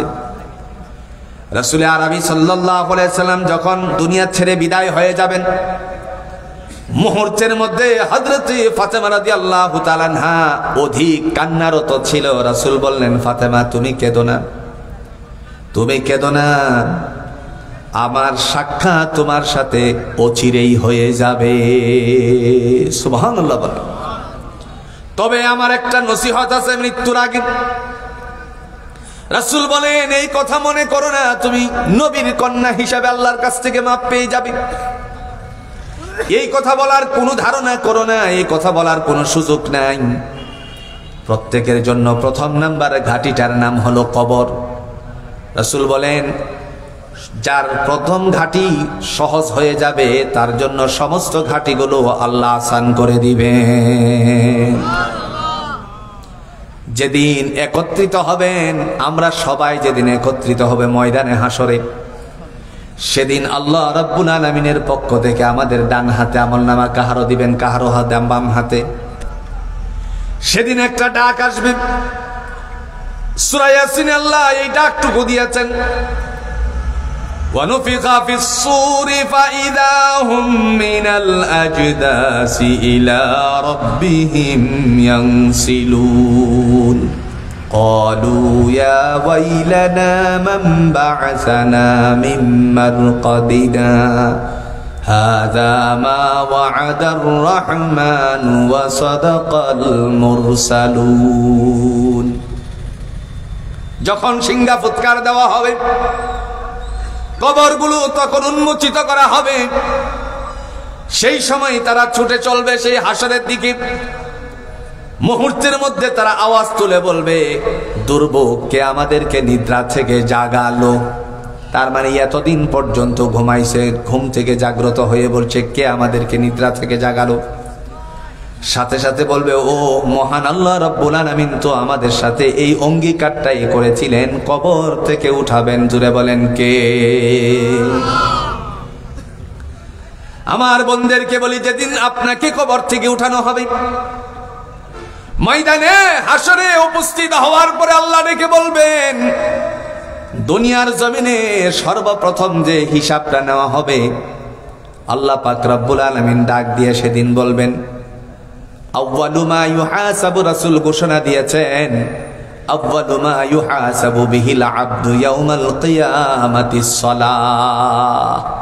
সর্বপ্রথম বান্দার হাসরের ময়দানে নামাজের হিসাব নিবে কে? তখন আপনি বলবেন, আল্লাহর ঘোষণা হলো, বলা হবে লাম নাকুম মিনাল মুসাল্লিন, আমি দুনিয়াতে নামাজ পড়তাম না। আল্লাহ বলবেন আজকে বাম কাতারের দিকে যাও, ওয়ামতাজুল ইয়াউমা আইয়ুহাল মুজরিমুন, বাধ্যগত দল থেকে পৃথক হয়ে অবাধ্যচারী দলের মধ্যে চলে যাও। ওই সময় আল্লাহ ডেকে বলবেন তোমরা কি করছো না করছো সব আমার খাতার মধ্যে উল্লেখ আছে। কার খাতা? একটু জোরে বলেন, কার খাতা? আমার বোন, দুনিয়ার জমিনের সবচাইতে বড় রোগ নারীদের হলো গীবত। কথা কন নাকি? নারীদের সবচাইতে বড় রোগের নাম হলো পরনিন্দা। একজন আরেকজনের সাথে অপরের গীবত বর্ণনা করে। এরকম জোরে বলুন তো আপনাদের রাজশাহী মোহনপুরে মনে হয় নাই? এক ছেলে আর এক মেয়ে দুর্ঘটনা ঘটিয়েছে। পুরুষ মানুষ জানে 3 দিন পরে, আর সারা গ্রাম জুড়ে যেন সেই কথাটা নারীদের কানে পৌঁছে যায়। না ভুল বলেছি? বুখারীর হাদিস, রাসূলুল্লাহ সাল্লাল্লাহু আলাইহি সাল্লাম তিনি বলেন, রাস্তা দিয়ে আল্লাহর নবী সাহাবীদেরকে নিয়ে যাওয়ার সময়ে 2টা কবরের মধ্যে আযাব হচ্ছিল। তিনি কবর থেকে মানে গোড়ার পৃষ্ঠ থেকে নামলেন। এটা হলো নসিহা। পরে তিনি খাজুরের ডাল পুঁতে দিলেন। জিজ্ঞেস করলেন এই খাজুরের ডাল পুঁতে দেওয়ার কারণ কি ইয়া রাসূলুল্লাহ? সাহাবীদের উদ্দেশ্যে বললেন 2টা কবরে আযাব হচ্ছে। মুহূর্তের মধ্যে ডেকে বললেন কি কি কারণে? একজন হলো পুরুষের, আর একটা হলো নারীর। পুরুষের আযাবের পিছনে কারণ শুধু একটাই, সে প্রস্রাব করে তারপরে উঠে পড়তো, কোনো ঢিলা কুলুক টিস্যু কিছুই নিত না। এবার সাক্ষী দিয়া বলেন তো মোহনপুরে এরকম মানুষ আছে কিনা? লুঙ্গিটা নিয়ে কুরুত করে উপরে তুলে প্রস্রাব করে আবার সাদা সোজা হয়ে গেছে। এরকম পাবলিক নাই? কথা কন না, কে নাই? আরেকজন নারী হলো যে মানুষের সাথে দোষ বর্ণনা করত। আপনি একটা কথা মাথায় রাখবেন, যেই নারী মানুষের কাছে একে অপরের দোষ বর্ণনা করে, যার কাছে বলছে আপনি সাবধান হয়ে যান, আগামী কালকে অথবা 3 দিন পরে কিংবা মাসের ভিতরে সপ্তাহের ভিতরে আপনার দোষও আরেকজনের কাছে সে বলবে। এই জন্য বোনদেরকে বলি কাউকে সমালোচনা করতেও দিবেন না, আবার আপনি তার সমালোচনা শুনবেনও না, গীবত শুনবেনও না। যদি শুনেন আগামী কালকে কিংবা সপ্তাহের ভিতরে আপনার দোষ আরেকজনের কাছে গিয়ে বলবে। কেমনে বলে দেখেন, আমাদের কিশোরগঞ্জের ভাষা হলো বুয়াই সাপ। আপনাদের কি বলে? হ্যাঁ, একজন একজনের মহিলাদেরকে বলে না ভাই বউ হলে ভাবি, কি কয়? ভাবি জানেন একটা ঘটনা যে ঘটছে। কি ঘটনা? মানে এই কথাটারে এমন আকর্ষণ লাগায়া বলবে যে আকর্ষণের কাছে ভাবি পরাজিত। হাই হাই, আপনি কই থাকেন? মোহনপুরে আছেন নাকি আপনি রাজশাহী বিশ্ববিদ্যালয় পারিয়ে গেছেন? হাই হাই, কি হয়েছে ঘটনাটা বলো না।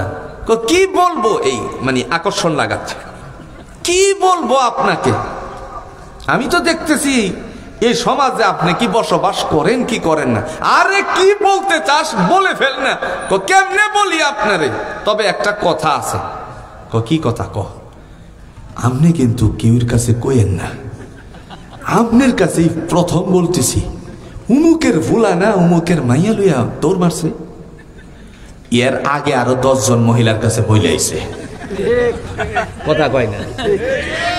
এর আগে আরো কয়জন? 10 জনের কাছে বইলেছে। এখানে এসে বলতেছে আপনার কাছে প্রথম বলতেছি, আর কারো কাছে বইলেন না।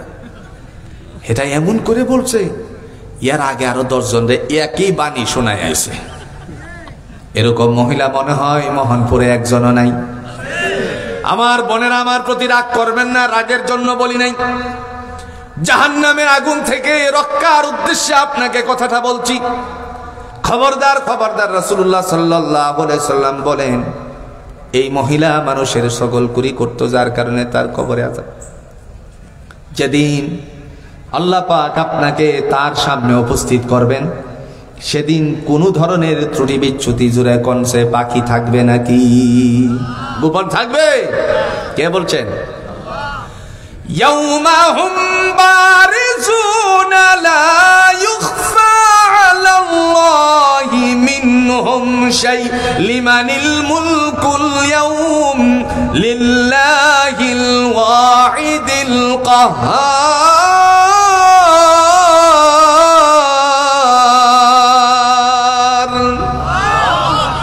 ওই দিবস কোন দিবস? ইয়াউমাল কিয়ামা, কিয়ামতের দিবস। লা ইউখফা আলাল্লাহি মিনহুম শাই, কাহারও কোনো ত্রুটি বিচ্যুতি গোপন থাকবে না। লিমানিল মুলকুল ইয়াউম, আজকের রাজা বাদশাহী কার? লিল্লাহিল ওয়াহিদিল কাহ্হার, একমাত্র পরাক্রমশালী। জোরে বলেন কার? কার জমিন কে জবরদখল করে নিছিল? কে কার কাছ থেকে আপনার জোর করে কিছু পয়সা করে নিয়ে গিয়েছিল? কার জমিনের আইল কেটে নিজের জমিন বড় করছিল? সব কিছু লেখা আছে কিনা? একটু জোরে কোন আসেনি? লেখনের জন্য জোরে বলুন তো, আল্লাহর দুই কাঁধে কি ফিটিং দিছেন? জোরে নাম কি? একটু জোরে কোন, আপনারা কোন, হুজুররা কইন, আপনারা কোন, আরো জোরে বলেন। কোথায় পাইছেন? কিরামান কাতিবিন ফেরেশতার নাম, এটা কোরআনের কোন জায়গায় পাইছেন? আপনারা বলতে পারেন? পাইছি তো, গানের মধ্যে গাইছে। কিরামান কাতিবিন রোজা হাশরের দিন, কিরামান কাতিবিন রোজা হাশরের দিন, আল্লাহর কাছে যেন করবে অভিযোগ, সেদিন বলবো আমরা ছিলাম কমির বাবার লোক। একটু জোরে কোন না, নাউজুবিল্লাহ। আমরা কমির বাবার লোক আসলাম। এবার আসেন, আপনারা বলবেন না না কোরআনে পাইছি। কোথায় পাইছেন? সূরাতুল ইনফিতার। কিরামান কাতিবিনা ইয়ালামুনা মা তাফআলুন।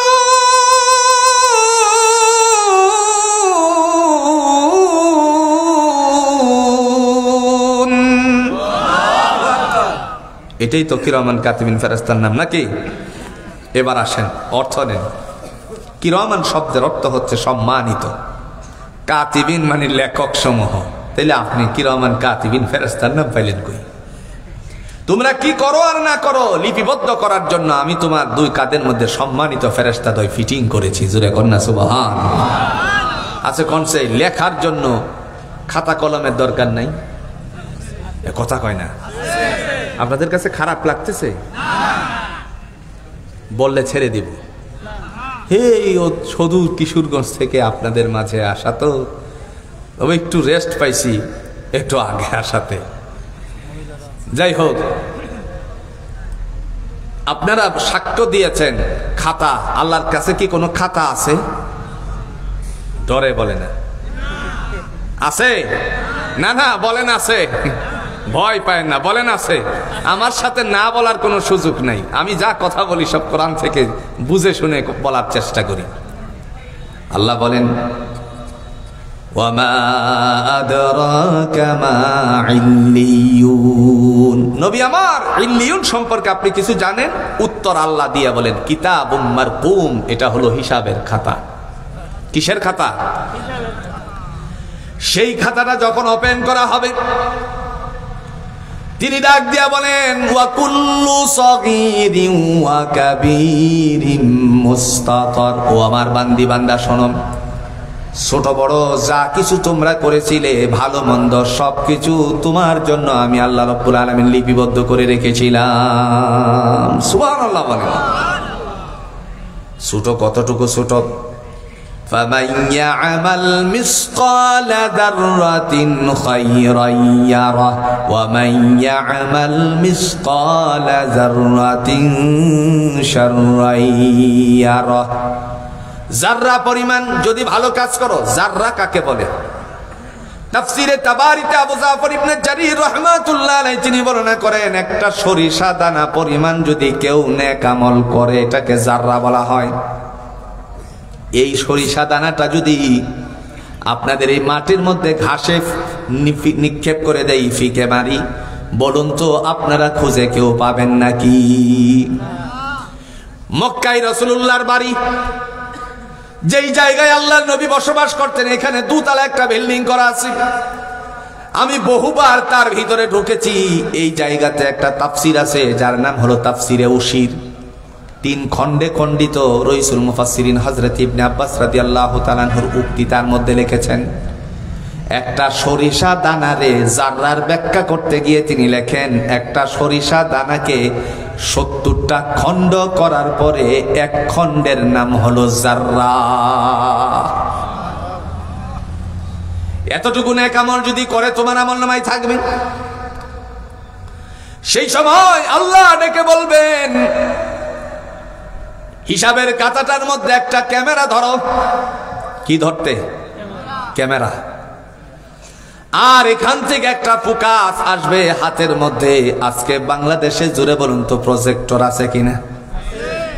বন্ধু, যে প্রজেক্টর গুলো লক্ষ্য করেছি, এই প্রজেক্টরের হিসাব আজ থেকে 1400 বছর আগে আল্লাহ কোরআনের মধ্যে উল্লেখ করে দিয়েছিলেন। একটা আলো মারবে, আলোটা এসে তার হাতে লাগবে। সেই সময় সে ডাক দিয়া বলবে, আল্লাহ বলবেন, فَأَمَّا مَنْ أُوتِيَ كِتَابَهُ بِيَمِينِهِ فَيَقُولُ هَاؤُمُ اقْرَءُوا كِتَابِيَهْ। যাদের ডান হাতে আমলনামা এসেছে, তোমাদের আমলনামা তোমরা পড়ো। বন্ধু, সেই সবাই কি উপায় হবে একবার ভেবে দেখুন। দুনিয়ার জমিনে আমরা কে কি করেছিলাম, সকল হিসাব নিকাশ জুড়ে বলুন তো জমা হয়ে গেছে কার কাছে? আমার বন্ধুদেরকে বলি, বোনেরা আমার, মহান রব্বুল আলামিন সেদিন যাদের ডান হাতে আমলনামা দিবে, ওই দিন তারা একটা মুস্কি হাসি মারবে। মুস্কি হাসি দিয়ে বলবে, আল্লাহর কাছে বলবে, ইন্নী যানানতু আন্নী মুলাকিন হিসাবিয়া। ও রব্বুল আলামিন, আমি জানতাম আমাকে হিসাবের সম্মুখীন করা হবে, এই কারণে সকল অন্যায় ছেড়ে দিয়েছিলাম। আল্লাহ বলে, বান্দারে ও বান্দি, তোর হাসিটা আমার অত্যন্ত পছন্দ লাগছে। মুহূর্তের ভিতরে ডাক দিয়া বলবে, ফাআম্মা মান উতিয়া কিতাবাহু বিয়ামিনিহি ফাসাউফা ইউহাসাবু হিসাবান ইয়াসীরা। যাদের ডান হাতে আমলনামা আসবে, দুনিয়ার জমিনে তুমি কোরআন পড়ছিলেন, ইসলামের আহকামাত গুলো মানছিলেন, নবী পাঠিয়েছিলাম, নবীর হুকুমগুলো মান্য করেছিলেন। আমি সূরাতুন নিসার 80 নম্বর আয়াতের মধ্যে ঘোষণা দিয়েছিলাম, মাইয়ুতির রাসূলা ফাকাদ আতা আল্লাহ। যারা আমার নবীরে মানে তারা আমি আল্লাহকে মানে, তোমরা মান্য করেছিলে। আজকে যাদের ডান হাতে আমলনামা এসেছে, তোমাদের হিসাব নিকাশ আমি আল্লাহ রাব্বুল আলামিন সহজ করে দিলাম। এজন্য বোনদেরকে বলি, বোনেরা আমার, আল্লাহ বলছেন, আল মারআত ইযা সাল্লাত খামসাহা, 5 ওয়াক্ত নামাজ ঠিক মতো আদায় করবে। 2 নাম্বার রাসূল বলেন, ওয়া সামাত শাহরাহা, রমজানের রোজাগুলো ঠিক মতো আদায় করবে। 3 নাম্বার, ওয়া আহসানাত ফারজাহা, সতীত্ব হেফাজত করবে। আজ সমাজ অনেক কুলুষিত হয়ে গেছে। 3 সন্তানের বাবা, 2 সন্তানের মা, 2 সন্তানের মা ছেলের বয়সের ছেলের সাথে তারপরে উড়াল দেয়, গিয়ে বাড়িতে খিলি মারে, যেন অনশন শুরু করে। জোরে বলেন আছে কিনা? ইজ্জত যেন আজকে মানুষেরা বিবেচনাই করে না। আজ থেকে 30 বছর আগে কোন ছেলে মেয়ে যদি রাস্তায় দেখতো কেউ, বা তারা নিজেরা কথা বলতে যদি চিন্তা করত, তখন আশেপাশে তাকাই তো কেউ দেখে ফেলে কিনা। আর আজকের দিনে মোটর সাইকেল দিয়া যা, পিছনে যেন তার পিছনে আরেকজন নারী বসায়া নেয়, ওইটা যেন মনে হয় 440 ভোল্টেজ। কথা কয় না রে? এই অবস্থায় সে যেন কি আচরণ করে। বন্ধু, এই জমিন শেষ নয়, পরজমিন তোমার জন্য অপেক্ষা করছে। কে কি করেছিলাম এই সব কিছু দেখা যাবে একদিন, আল্লাহর কাছে জবাবদিহিতার কাতারে ধরা পড়ে যাবে। ওয়া আহসানাত ফারজাহা, যারা বিয়ের আগে চরিত্রটাকে নষ্ট করে নাই, আল্লাহ রাব্বুল আলামিন ডেকে বলেন, আমার হাবিব ঘোষণা দিয়েছেন, রাসূল বলেন, তুমি জান্নাতের যে কোনো দরজা দিয়ে প্রবেশ করতে পারবে। তবে আপনাদেরকে একটা কথা না বললেই নয়, যারা চরিত্র নষ্ট করে বিয়ের আগে, এরকম মানুষ আসেনি? একটু জোরে বলেন না, আসেনি? বিয়ের আগে যারা চরিত্র নষ্ট করে, আল্লাহ রাব্বুল আলামিন তিনি তাদের বেলায় ঘোষণা দিয়েছেন, বান্দা বান্দি শোনো, তোমাদের অবস্থা কি হবে। যারা চরিত্রটারে ঠিক রাখতে পারো নাই, এদের জন্য আল্লাহ সুবহানাহু ওয়া তাআলার পক্ষ থেকে একটা একেবারে সতর্কতা বাণী আসছে। যে সতর্কতা বাণী হচ্ছে, তিনি বলেন সূরাতুন নূর একটা সূরা আছে। কোন সূরা? একটু জোরে বলেন, কোন সূরা? সূরাতুন নূরে আল্লাহ বলছেন তাদের বিবাহ শাদী কাদের সাথে হবে।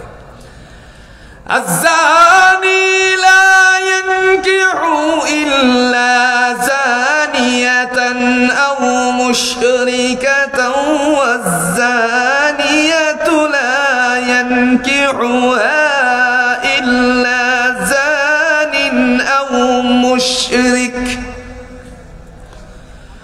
ওয়া হুররিমা যালিকা আলাল মুমিনিন।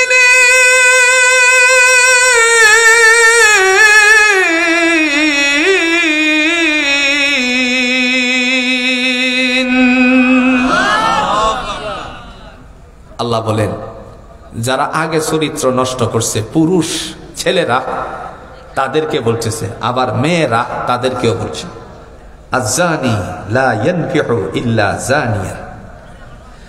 ব্যভিচার ব্যভিচারিণী পাবে, মানে বিয়ে করবে ব্যভিচার পুরুষ, চরিত্র আগে নষ্ট করছে, হের কপালে যেটা আসবে হেডও আগে এই কামে করেছে। আমি বলছি, কথা কন না কে? আমি বলছি, বলছেন কে? আল্লাহ। খবরদার। অথবা মুশরিকা। আল্লাহ শেষাংশে এই আয়াতে বলছেন, ওয়া হুররিমা যালিকা আলাল মুমিনিন, মুমিনদের জন্য এই সমস্ত ব্যভিচারিণী নারীকে আল্লাহ হারাম করেছেন। ব্যভিচারক পুরুষকে মুমিন নারীদের জন্য আল্লাহ হারাম করেছেন।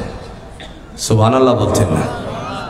সুতরাং আমার বোনেরা শুনুন, চরিত্রটাকে রাসূল বলছেন ওয়া আহসানাত ফারজাহা, যারা চরিত্র ঠিক রাখবে আল্লাহ তাআলা তার জন্য জান্নাতের যে কোনো দরজা দিয়ে প্রবেশ করার অনুমতি দান করবেন।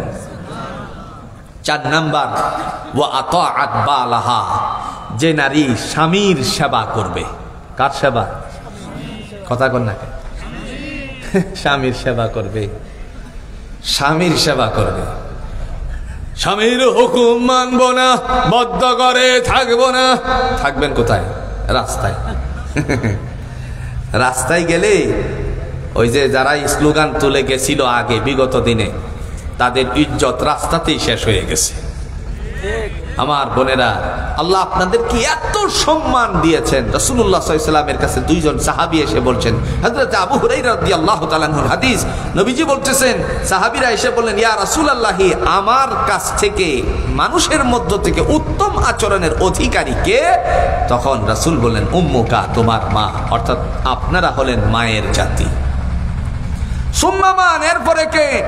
বলছেন উম্মুকা, তোমার মা। সুম্মা মান, এরপরে কে? রাসূল বলেন উম্মুকা, এই নারী জাতিরকেই বলা হলো। সুম্মা মান, এরপরে কে? ওয়া আবাকা, এরপরে পুরুষ জাতির দিকে আসছে, এরপরে হলো তোমার বাপ। তার মানে আপনাদের মর্যাদা বিশ্বনবী মুহাম্মদুর রাসূলুল্লাহ সাল্লাল্লাহু আলাইহি সাল্লাম তিনবার জমিনের মধ্যে দিয়ে গেছেন। সুবহানাল্লাহ বলেন। আপনার সতীত্ব রক্ষা করবেন, রঙিন চশমা পরবেন না। এই মোবাইলের যুগে এসে 2 সন্তান রেখে যেই ছেলের সাথে উড়াল দিছে, এই ছেলে আরেকদিন বলতেছে, যাওয়ার সময় বলছে, দেখো আমি তো একজন কাঠ মিস্ত্রি, পয়সা করি নাই। তো তুমি কোনো চিন্তা করো না, আমার স্বামী যত গহেনা গাটি পয়সা করি যা আছে সব তো আমার নামে অ্যাকাউন্ট, এ সব নিয়ে আমি আসতেছি। পরে সে বলতেছে, আলহামদুলিল্লাহ, আসো কালি দেখে নিব ইনশাআল্লাহ। শেষ পর্যন্ত দেখা গেল এই সর্বোচ্চ হইলে 2 মাস 3 মাস 6 মাস পরে একদিন তার ব্যাগ থেকে স্বর্ণালঙ্কার নিয়ে পয়সা করি ব্যাংকের থেকে উঠায়া একদিন বলতেছে, চলো বাড়িতে চলে যাব। কোথায়? মানে লুকোচুরি করে আর থাকবো না, তোমারে নিয়ে আমার ঘরে উঠাবো, চলো। পয়সা করি তো তার হাতে আছে নাকি? যুবক পয়সা করে নিয়ে শেষে বাস টার্মিনালে গেল, বলছে, তুমি একটু দাঁড়াও, আমি একটু প্রস্রাব করে আসি। কি করতে? এই যে প্রস্রাবে গেল আর প্রস্রাব শেষ হইল না। কথা কন নাকি? এরকম মানুষ আছে কিনা? প্রস্রাবের কথা বলে বাস টার্মিনালে এই মহিলাকে 2 সন্তানের মাকে রেখে যুবক উড়াল দিয়ে দিছে, আর লাপাত্তা, হেরে আর কোনো সুযোগ কোন সন্ধান পাওয়া যাচ্ছে না। সুতরাং এরকম ঘটনা বাংলাদেশে আপনারা বলুন তো অহরহ ঘটছে কিনা? বোন আমার, আপনাদের কাছে উদাত্ত আহ্বান করে যায়, আপনারা রঙিন চশমা পরে যুবকের সাথে উড়াল দিবেন না। যুবক কিন্তু আপনাকে সংসারের জন্য নেয়নি, আপনার পয়সা করি স্বামীর টাকা পয়সা যে আপনার অ্যাকাউন্টে আছে এটার জন্য নিচ্ছে। হ্যাঁ, যদি স্বামী মারা যায়, এখানে কোনো বাধ্যবাধকতা নাই। খুব ভালো করে এই কথাটা শুনবেন। আজকালের সমাজের সবচেয়ে বড় ব্যাধি, 2টা সন্তান হয়েছে, একটা সন্তান হয়েছে, এই জায়গাতে স্বামী মারা গেল বিদেশে যে কোনো কারণে, তার যে আরো 2টা ছোট ভাই আছে সমবয়সীর মতো নেই, অনেক মেয়েরা, অনেক গার্ডিয়ান আছে, শ্বশুররা আছে, যে ওই ছেলেটার কাছে তার ভাই বউকে বিবাহ দেয় না। এটা করবেন বন্ধু, এটা অনেক সওয়াবের ভাগীদারি। ওই মেয়েটার নিজের সন্তানের মুখের দিকে তাকায়া অন্যত্র বিবাহ বসতেও পারতেছে না, বলতেও পারতেছে না। আবার বলতে গেলেও লোক লজ্জায় তার ইজ্জত চলে যায় মনে করে সে নীরবতার সাথে সংসার, মানে এই সংসারে রয়ে গেল। সুতরাং আপনাদের কাছে যারা শ্বশুর আছেন, এরকম একটা দুর্ঘটনা কাহারো পরিবারে যদি ঘটে থাকে, তাকে বিবাহ করায় রাখবেন। সম্ভব যদি না হয়, তাহলে আপনি নিজে দেখে এই মেয়েটারে আরেকটা জায়গায় বিয়ে দিবেন। আজকালে সমাজের সবচাইতে ঘৃণিত কাজ হচ্ছে এটা, যে বাচ্চা আছে 1টা 2টা, স্বামী মারা গেছে, কিন্তু এই মেয়েটা অকালে তার সংসারে অবহেলিত অবস্থায় আছে। শ্বশুরে দাম দেয় না, শাশুড়ি দাম দেয় না, পরিবারের লোকেরা দাম দেয় না, কোনো জায়গায় সেই মহিলার কোনো মূল্যায়ন পাচ্ছে না। সুতরাং আমি আপনাদের কাছে বলবো, অবশ্যই তাদেরকে মূল্যায়ন করবেন, আল্লাহ আপনাদের উপর রহমত নাজিল করে দিবেন।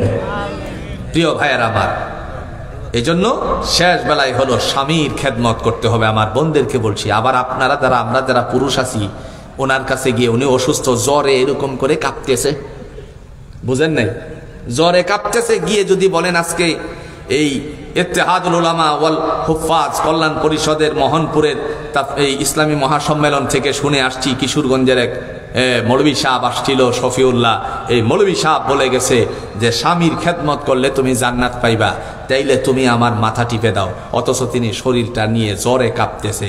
এটা আপনি জান্নাত পাওনের আশাই বলছেন না, বরং আপনি তার সাথে নাফরমানি করতেছেন। কথা বুঝেন নাই? ইহসান করতে হবে। স্বামীদেরও আল্লাহ রসুলের একটা তরিকা আছে, রাসূলুল্লাহ সাল্লাল্লাহু আলাইহি ওয়াসাল্লাম বিবির কাজে সহযোগিতা করতেন। সুতরাং 2 দল, তাদের দেখে দেখেই কাজ করতে হবে। স্বামী স্ত্রী, আল্লাহ কোরআন দিয়ে বলছেন, হুন্না লিবাসুল লাকুম ওয়া আনতুম লিবাসুল লাহুম। স্বামী স্ত্রী একে অপরের পোশাক, এই পোশাকটাকে ধরে রাখার চেষ্টা করবেন। স্বামী যখন রাগান্বিত হয়, বোন আমার, আপনি 5টা মিনিটের জন্য নীরব হয়ে যাবেন, দেখবেন রাগ চলে গেছে। আর যদি স্ত্রী রাগান্বিত হয়, স্বামী যারা আছেন, আপনি তার দিকে বড় চোখে তাকায় থাকবেন। কথা বুঝেন? মাঝে মাঝে স্ত্রী রাগ করতে পারে না, কথা কন নাকি, রাগ করতে পারে না? যেই মাত্র রাগ করবে আপনার দিকে নানান কথা বলবে, হ্যাঁ আমার বাপের বাড়ি 14 গোষ্ঠী, আমনের বাদ বিয়ে দিল হইলে, হ্যাঁ আপনি একটা লোক হইলেন, আমনের বংশের কি গুণগত বংশ আছে। যখন বড় বড় করে পরিবারের লোকের কথা বলবে তখন আপনি বড় চোখে এমন করে তাকায় থাকবেন, তাকায় তাকায় কে মুস্কি মুস্কি হাসতে থাকবেন। দেখবেন এই 5 মিনিটের ভিতরে আপনারা বলবে আপনি কোনো মানুষ হইছুন। এটা কিশোরগঞ্জের ভাষা দিলাম, আপনি কোনো মানুষ, হ্যাঁ আমি আপনারে গালি দিতাছি আর আপনি আমার দিকে বড় চোখে ছায়া ছায়া মিটমিটায়া আসুন। এটা কিশোরগঞ্জের ভাষা দিছি আর কি। মুস্কি মুস্কি হাসেন, দেখবেন স্বামী স্ত্রীর মধ্যে ঝগড়া বন্ধ হয়ে যাবে। আর স্ত্রীর দিকে যদি স্বামী রাগান্বিত হয় আপনিও একই কাজ করবেন। আপনি দয়া করে তার জন্য একবারে শেষ আপনি বড় চোখে ছায়া ছায়া তাকিয়ে তাকিয়ে তার দিকে মুস্কি মুস্কি হাসতে থাকবেন। রাসূলুল্লাহ সাল্লাল্লাহু আলাইহি সাল্লাম বলছেন যে স্বামীর দিকে স্ত্রী তাকায়, মুস্কি মুস্কি হাসে, আল্লাহ তাআলা তাদের সংসারের মধ্যে বরকত দান করে দেন। এখন আমাদের স্বামী স্ত্রী এমন স্বামী স্ত্রী, আরে রাসূল বলেন ফালতাদখুল মিন আইয়ি আবওয়াবিল জান্নাহ, আল্লাহ তাআলা তাদেরকে এই 4 কাজ করলে জান্নাতের যে কোনো দরজা দিয়ে প্রবেশ করার অনুমতি দান করবেন। কয় কাজ? আল মারআতু ইযা সাল্লাত খামসাহা, নারী 5 ওয়াক্ত নামাজ ঠিকমতো আদায় করবে। ওয়া সামাত শাহরাহা, রমজানের রোজা ঠিকমতো আদায় করবে। এই জন্য আমি রমজানের রোজা রাখার ব্যাপারে ওয়াজ করি নাই, কারণ বাংলাদেশের মহিলারা আপনার শাওয়ালের 6 রোজা রাখে, আরো কত কিছু রাখে, হ্যাঁ আশুরা রোজা রাখে, মুহররমের আশুরা রোজা রাখে, আরো কত কিছু রাখে। কিন্তু দেখা গেল পুরুষেরা যেইগুলো না রাখে, এদের বেলায় রোজার বেলায় ওয়াজের দরকার নেই। 3 নাম্বার বলছি ওয়া আহসানাত ফারজাহা, সতীত্ব রক্ষা করবেন। 4 নাম্বার ওয়া আতাআত বালাহা, স্বামীর সেবা করবেন। ফালতাদখুল মিন আইয়ি আবওয়াবিল জান্নাহ, রাসূলুল্লাহ সাল্লাল্লাহু আলাইহি ওয়াসাল্লাম বলছেন বেহেশতের যে কোনো দরজা দিয়ে তাকে প্রবেশ করার অনুমতি দান করে দিবেন। আল্লাহ আমাদের সবাইকে দিন বুঝে আমল করার তৌফিক দান করুন। সকলে বলুন আমিন। আরো জোরে বলেন আমিন। আপনাদের কাছে আরেকটা কথা না বললেই নয়, আগামীকাল যেহেতু তাফসিরুল কোরআন মাহফিল আছেন, আল্লামা আব্দুল বাসেত খান সিরাজগঞ্জ অনেক চমৎকার কথা বলেন। আপনারা 2 জনে, একজন আসার সময় আরো 2 জনরে নিয়ে আসবেন, পারবেন না ইনশাআল্লাহ? একজন আসার সময় 2 জনরে নিয়ে আসবেন, বলবেন যে বন্ধু চলো, অনেক চমৎকার তাফসির হবে, অনেক চমৎকার ইসলামী রীতি নির্ধারকের কথা হবে, কোরআনের আলোকে চলো যাই। আপনারা আসবেন সে প্রত্যাশা রেখে শেষ করছি। ওয়া আখিরু দাওয়ানা আনিল হামদুলিল্লাহি রাব্বিল আলামিন। সুবহানাল্লাহি বিহামদিহি, সুবহানাকাল্লাহুম্মা বিহামদিকা, আশহাদু আল্লা ইলাহা ইল্লা আনতা, আস্তাগফিরুকা ওয়া আতুবু ইলাইক। শেষ বেলায় একটু তেলাওয়াত না?